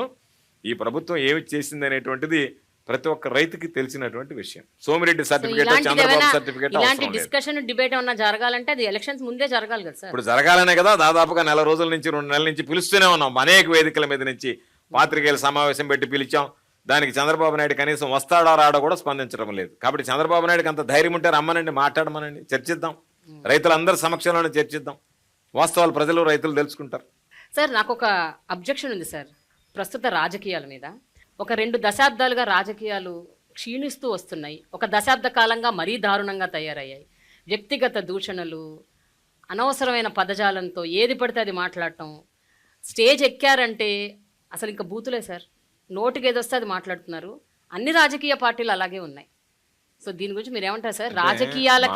రాజకీయాలు అంటేనే భయం వేసి, రాజకీయాలకు ఎంత దూరంగా ఉంటే అంత మంచిది అని అనుకునే యంగ్స్టర్స్కి మీరు ఏం చెప్తారు? బికాస్ చాలా మంది they want to come into politics but they are scared because of this. మాది రాజకీయ నేపథ్యం ఉన్నటువంటి కుటుంబం. మా తండ్రి 18 సంవత్సరాలు పంచాయతీ సమితి అధ్యక్షుడిగా పనిచేశాడు. ఆ రోజుల్లో సమితి అంటే అత్యంత పవర్ఫుల్గా ఉండే, తర్వాత మండలాలు అయ్యాయి. మా అమ్మగారు 25 సంవత్సరాలు గ్రామ సర్పంచ్గా పనిచేశారు. నేను 5 సంవత్సరాలు జిల్లా పరిషత్ చైర్మన్గా పనిచేశాను.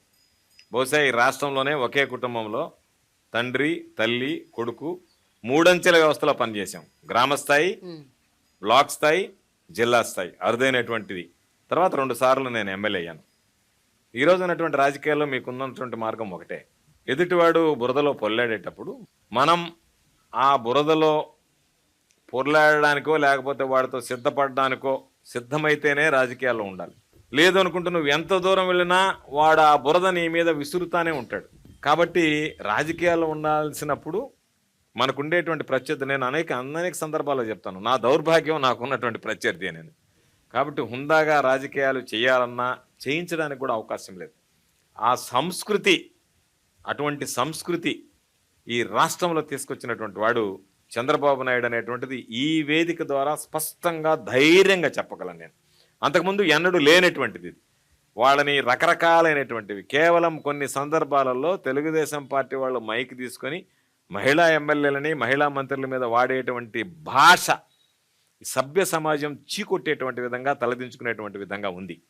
కాబట్టి ఈ వ్యవస్థలో పనిచేస్తున్నప్పుడు, ఈ వ్యవస్థలో అటువంటి ప్రత్యర్థులు, అటువంటి పార్టీలు ఉన్నప్పుడు తప్పనిసరి పరిస్థితుల్లో కామెంట్స్ చేస్తున్నారేమో తప్ప వైఎస్ఆర్ కాంగ్రెస్ పార్టీ సంస్కృతి కానీ, జగన్మోహన్ రెడ్డి గారి నాయకత్వం కానీ చాలామంది అనుకుంటారు అటువంటి వైఖరిని అవలంబించాలనేటువంటి ఆలోచన కాదు. మనం చాలా సందర్భాల్లో చూసాం. కానీ సార్ ఒకరు చేస్తున్నారని ఇంకోరు కాదు కదా, అది కాదు కదా, ఇది ఒక సైకిల్ కదండి. అది కాదు కదా. ఇప్పుడు మీరు నాతో మాట్లాడుతున్నారు, మీరు నాతో మాట్లాడేటప్పుడు మీరు నన్ను మాట్లాడకూడనటువంటి మాట మాట్లాడితే నేను మీకు సమాధానమైనా చెప్పాలి, లేదా ఇక్కడి నుంచి లేచి వెళ్ళిపోవాలి. ఉండేటువంటి 2 మార్గాలు. రాజకీయాల్లో కొనసాగాలనుకునేటువంటి వాడు ధీటుగా సమాధానం చెప్పాలి. ఇప్పుడు మీరే అన్నారు, ఏమని? సోమిరెడ్డి అనేటువంటి వాడు భూ కబ్జాలని అన్నాడు. దానికి ధీటుగా నేను సమాధానం చెప్పకపోతే జనాలు ఏమంటారు? అయ్యో నిజమే కాబోలు, కాబట్టి నేను మాట్లాడటం లేదు. ఆ మాట మాట్లాడితే తెరలవాలి, మళ్ళీ సోమిరెడ్డి ఇంకొక సబ్జెక్ట్ ఎత్తుకొని వస్తాడు. కాబట్టి రాజకీయాల్లో కొనసాగాలి అంటే ఖచ్చితంగా సమాధానం చెప్పాల్సిందే. సమాధానం చెప్పడం డిబేట్స్ ఓకే సార్, బట్ భాష దగ్గర లేదు కదా, ఆ వాతావరణం లేదు కదా, ఆ పరిస్థితి లేదు కదా. ఇప్పుడు దానికి సంబంధించి వాడేటువంటి భాష మీ అమ్మా నాన్న ఎప్పుడు బాధగా ఫీల్ అవ్వరా సార్? ఎందుకంటే వాళ్ళ టైంలో రాజకీయాలు ఈ రాజకీయాల గురించే, ఇప్పుడు ఉండేటువంటి రాజకీయ పరిస్థితుల గురించే ఒక్కొక్కడు ఏ స్థాయి అధికారిని ఏ విధంగా మాట్లాడుతున్నాడు అనేటువంటిది మనం చూసాం. ఒక ముఖ్యమంత్రి స్థాయిలో ఉండేటువంటి గౌరవించాల్సినటువంటి వ్యక్తి చివరికి ప్రధానమంత్రి గారి మీద దారిన పోయి ఓటు తీసుకొచ్చి సోషల్ మీడియాలో పోస్టులు పెడితే ఏమి చేయలేనటువంటి పరిస్థితిలో ఉన్నాం. ఎందుకంటే భావస్వేచ్ఛ, భావ ప్రకటన, రకరకాలైనటువంటి మాటలు చెప్పి ఆ మాట్లాడేటువంటి మాటలు, వాడేటువంటి పదజాలం ఇవన్నీ. కాకపోతే ఒక్కొక్కసారి అనిపిస్తుంటుంది రాజకీయాల్లో మనం ఉండడం అవసరం అనిపిస్తుంది. కానీ మనల్ని నమ్ముకున్నటువంటి ప్రజల కోసం మనం ఆ దానికి సంబంధించినటువంటి దాంట్లో ఉండేటటువంటి పరిస్థితుల్లో మనం కొన్ని సర్దుకుపోవాలి, కొన్ని ధీటుగా ఎదుర్కోవాలి. కాబట్టి దాని పరంగా మాట్లాడడం తప్ప పరిధి దాటి మాట్లాడాలి, హుందాగా రాజకీయాలు చేయాలి అనేటువంటిది తప్ప పరిధి దాటి మాట్లాడాలి, ప్రవర్తించాలి, అనుచితంగా ఉండాలి అనేటువంటిది ఎప్పుడు ఆలోచన చేయం. కాకపోతే మానవ మాత్రలం కాబట్టి రాగద్వేషాలు, భావోద్వేగాలు ఉంటాయి. కాబట్టి అలాంటప్పుడు ఏదన్నా కాస్త పరుషంగా మాట్లాడినటువంటి సందర్భాలు ఉంటాయేమో తప్ప కొని తెచ్చుకొని మాట్లాడాల్సినటువంటి పరిస్థితి ఎన్నడూ ఉండదు. వీలైనంత వరకు నియంత్రించుకోవడానికే ప్రయత్నం చేస్తాం. కమిట్మెంట్, చిత్తశుద్ధి, ఒక నిబద్ధత అన్నది కూడా రాజకీయాల్లో చాలా వరకు పోయిందని చెప్పాలి. నేను మిమ్మల్ని చూస్తున్నాను. 2011లో మీరు వైఎస్ఆర్సీపీలో చేరారు. ఇప్పుడు 2024 అంటే 14 ఏళ్ళు, దాదాపు 13 ఏళ్ళు. 13 ఏళ్ళుగా మీరు ఆ పార్టీలోనే ఉన్నారు, ఆ పార్టీనే నమ్ముకున్నారు. కానీ గత కొంతకాలంగా చూసుకుంటే 5-6 ఏళ్ళుగా, 7-8 ఏళ్ళుగా ఇక్కడి నుంచి అక్కడికి, అక్కడి నుంచి ఇక్కడికి, ఆ పార్టీ నుంచి ఈ పార్టీ, ఈ పార్టీ నుంచి మంత్రి పదవి ఇవ్వలేదని ఒకళ్ళు, లేకపోతే నన్ను గుర్తించలేదని ఒకళ్ళు, నియోజకవర్గానికి టికెట్ ఇవ్వలేదని మరొకళ్ళు, ఈ రకంగా పార్టీ ఫిరాయింపులు చేస్తున్నారు. దీని గురించి మీరు ఒపీనియన్ సార్. అండ్ ఈ సందర్భంగా ఈ ఎలక్షన్స్లో మీ పార్టీ నుంచి చాలామంది వెళ్ళిపోయారు, తెలుగుదేశం పార్టీ నుంచి మీ పార్టీలో కూడా చాలామంది వచ్చారు. ఎలా సార్ ఇలా పార్టీ ఫిరాయింపులు జరగడం ఎలా నమ్ముతారు మీరు?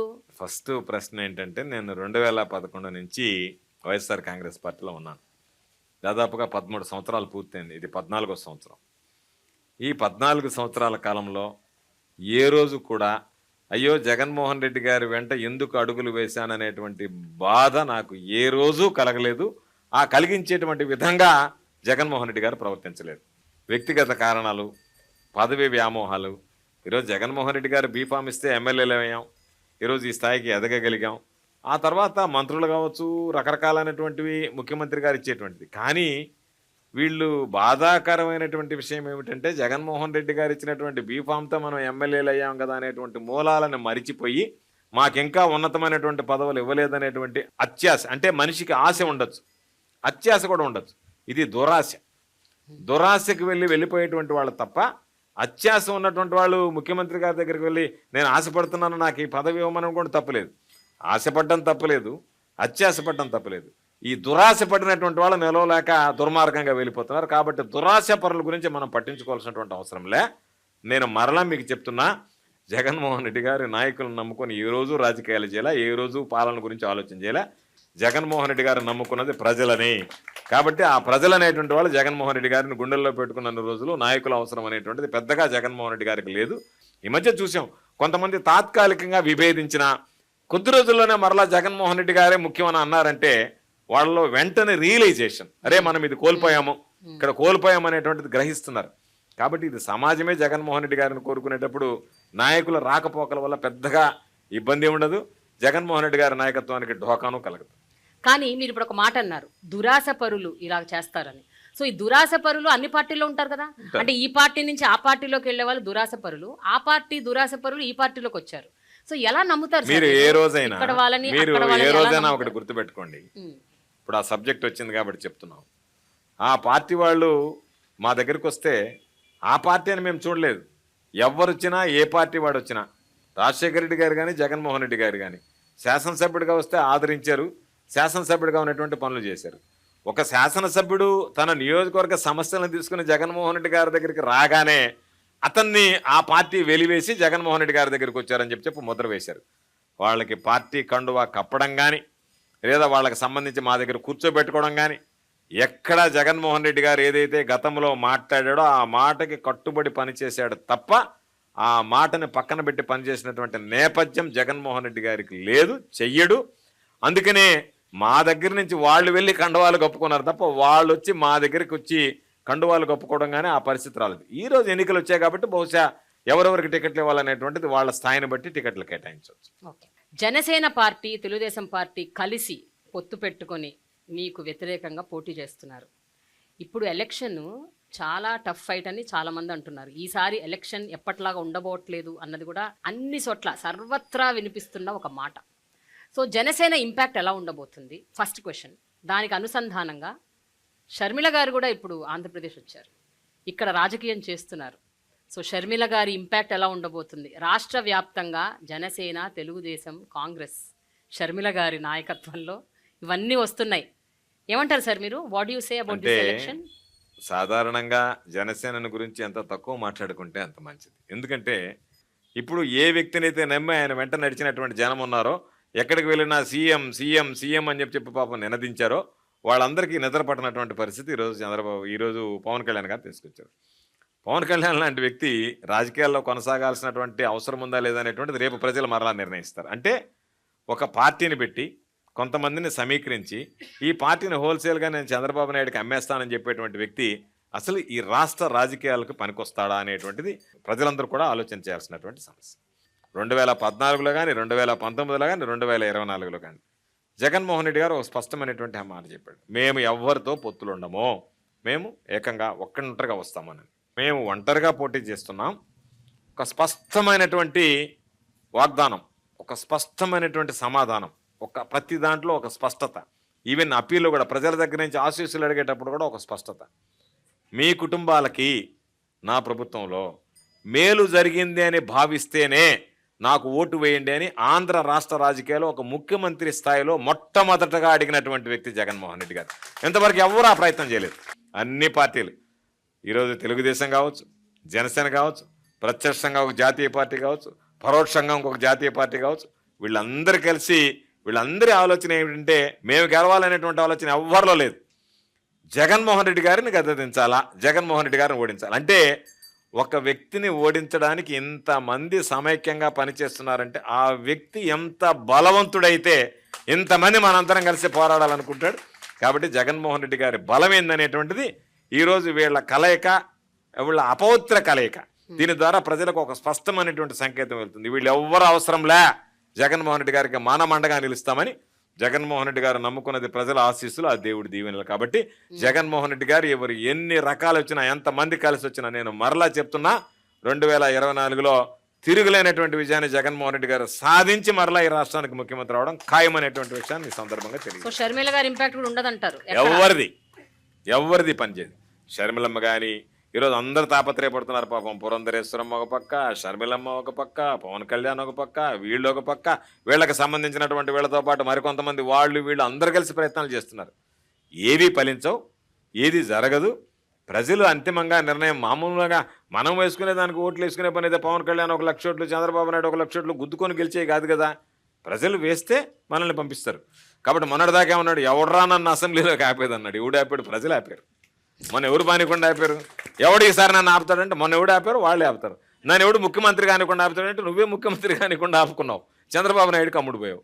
కాబట్టి ఎవడరా నన్ను ఆపుతాడు, ఎవడరా నన్ను ముఖ్యమంత్రిని కానివాడంటే నువ్వు ముఖ్యమంత్రిని కానికుండా చేసుకున్నావు, నిన్ను పానికుండా ప్రజలు ఆపారు. రేపు కూడా నేను ప్రజలు ఆపుతారు. మరలా ముఖ్యమంత్రివి కాలేవు, ముఖ్యమంత్రి కాకుండా నువ్వే ఆ స్థానాన్ని వదులుకున్నావు, ఎమ్మెల్యే స్థానాన్ని ప్రజలు నిన్ను పానికుండా ఆపుకుంటారు. కాబట్టి వీళ్ళ స్లోగన్లో వీళ్ళని గురించి పెద్దగా పట్టించుకోవాల్సినటువంటి పనిలే. వీళ్ళేదో పాపం రాజకీయాలు ఏదో కాల్ షీట్లు తీసుకొని వచ్చి మీటింగ్లు మాట్లాడిపోయినంత సులభం కాదు.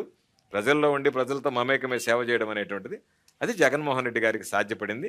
జగన్మోహన్ రెడ్డి గారిని ప్రజలు తిరిగి కోరుకునేటువంటి పరిస్థితులు ఉన్నాయి. జగన్మోహన్ రెడ్డి గారి గురించి ఇంత చెప్తున్నారు కదా మీరు, ఒక ముఖ్యమంత్రిగా, అలాగే ఒక నార్మల్ ఒక వ్యక్తిగా, ఒక హ్యూమన్గా మీకు ఆయనలో బాగా నచ్చే అంశం ఏమిటండి? అంటే ఒక నాయకుడిగా ఏం నచ్చుతుంది, ఒక నార్మల్ పర్సన్గా ఏం నచ్చుతుంది చెప్పండి. మనిషి ఒక మాట ఇచ్చాడు అంటే దానివల్ల వ్యక్తిగతంగా ఎంత నష్టపోవడానికైనా సిద్ధపడతాడు తప్ప ఆ మాట వెనక్కి తీసుకోవడానికి ఇష్టపడడు అనేటువంటిది ప్రథమంగా ఆయన దగ్గర ఉన్నటువంటి నైజం. మాట ఇచ్చే ముందు ఆలోచన చేస్తాడేమో కానీ మాట ఇచ్చిన తర్వాత ఆయన నైజం ఆ మాటకి కట్టుబడి ఉండాలి అని. మనుషులని గుడ్డిగా ప్రేమించడం, అభిమానించడమే బహుశా ఆయన దగ్గర ఉన్నటువంటి బలహీనత నేను అనుకుంటున్నాను. కాబట్టి ఎంతమంది పాపం ఆయన మోసం చేసి ఒక్కొక్కరిగా పదవులు రాలేదని ఇంకొకటి రాలేదని వెళ్ళిపోయారు తప్ప జగన్మోహన్ రెడ్డి గారి దగ్గర ఈ క్వాలిటీ బాగలేదని చెప్పి వెళ్ళిపోయాడు అంటే అంతకన్నా దౌర్భాగ్యుడు. ఎందుకంటే వాడు దౌర్భాగ్యుడు, పోయినటువంటి వాడు జగన్మోహన్ రెడ్డి గారు. జగన్మోహన్ రెడ్డి గారిని వదిలి వెళ్ళిపోయినటువంటి వాడు అత్యంత దౌర్భాగ్యుడి కింద లెక్క నా దృష్టిలో. ఇందాక మీరు ఒక మాట అన్నారు, 175 నియోజకవర్గాల్లో 175 మీకే వస్తాయని చెప్తున్నారు. సార్ ప్రతిపక్షాల్లో కొంతమంది ముఖ్యమైన నేతలన్నా ఉన్నారు కదా, అదే చెప్తున్నాను వాళ్ళకి నేను. కూడా రాదా? అదే చెప్తున్నాను ఒక్క నేను. సీట్ కూడా ఈరోజు రాదా? మీరు చూస్తే ఆ, మేము 175 అని చెప్పాము. ఈరోజు చంద్రబాబు నాయుడు గారు కుప్పంలో గెలవడని చెప్పాము. ఈరోజు నిన్నలోకి ఆమె వచ్చి నేను పోటీ చేస్తానని చెప్తుంది భువనేశ్వరి గారు. కాబట్టి ఆ సీట్లలోనే చంద్రబాబు నాయుడు లాంటి వాడే పోటీ చేయడానికి భయపడుతున్నాడంటేనే ఇది 175 సీట్లు కైవసం చేసుకోబోతుంది వైఎస్ఆర్ కాంగ్రెస్ పార్టీ అనే దానికి సంకేతమా కాదా అనేటువంటిది మనం అందరం ఆలోచన చేయాల్సినటువంటి సందర్భం. గత ప్రభుత్వంలో జరిగినటువంటి మేలు, ఇచ్చినటువంటి హామీలు, అమలైనటువంటి తీరు, ఈ ప్రభుత్వంలో ఇచ్చినటువంటి హామీలు, అమలైనటువంటి తీరు, ఇచ్చిన దానికన్నా ఎక్కువగా ఈరోజు మనకు అందజేశాడనేటువంటి నమ్మకం, విశ్వాసం, జగన్మోహన్ రెడ్డి గారు మాట చెప్తే తప్పడు, ఖచ్చితంగా మన ఇంటికి ఆ వస్తువులు అందుతాయి, మనకు ఆ పథకాలు, సంక్షేమ పథకాలు నెరవేరుతాయి అనేటువంటి నమ్మకం, విశ్వాసం ప్రజల్లో కలిగించగలిగినటువంటి నాయకుడు కాబట్టి తిరుగులేనటువంటి విజయాన్ని రేపు 2024 ఎన్నికల్లో మరలా నమోదు చేసుకోబోతున్నాడు. చూద్దాం. Let's see what will happen. Elections is coming soon. చూద్దాం ఏం జరుగుతుందో. థ్యాంక్ యూ సో మచ్ అండి. Thanks a lot. నమస్తే.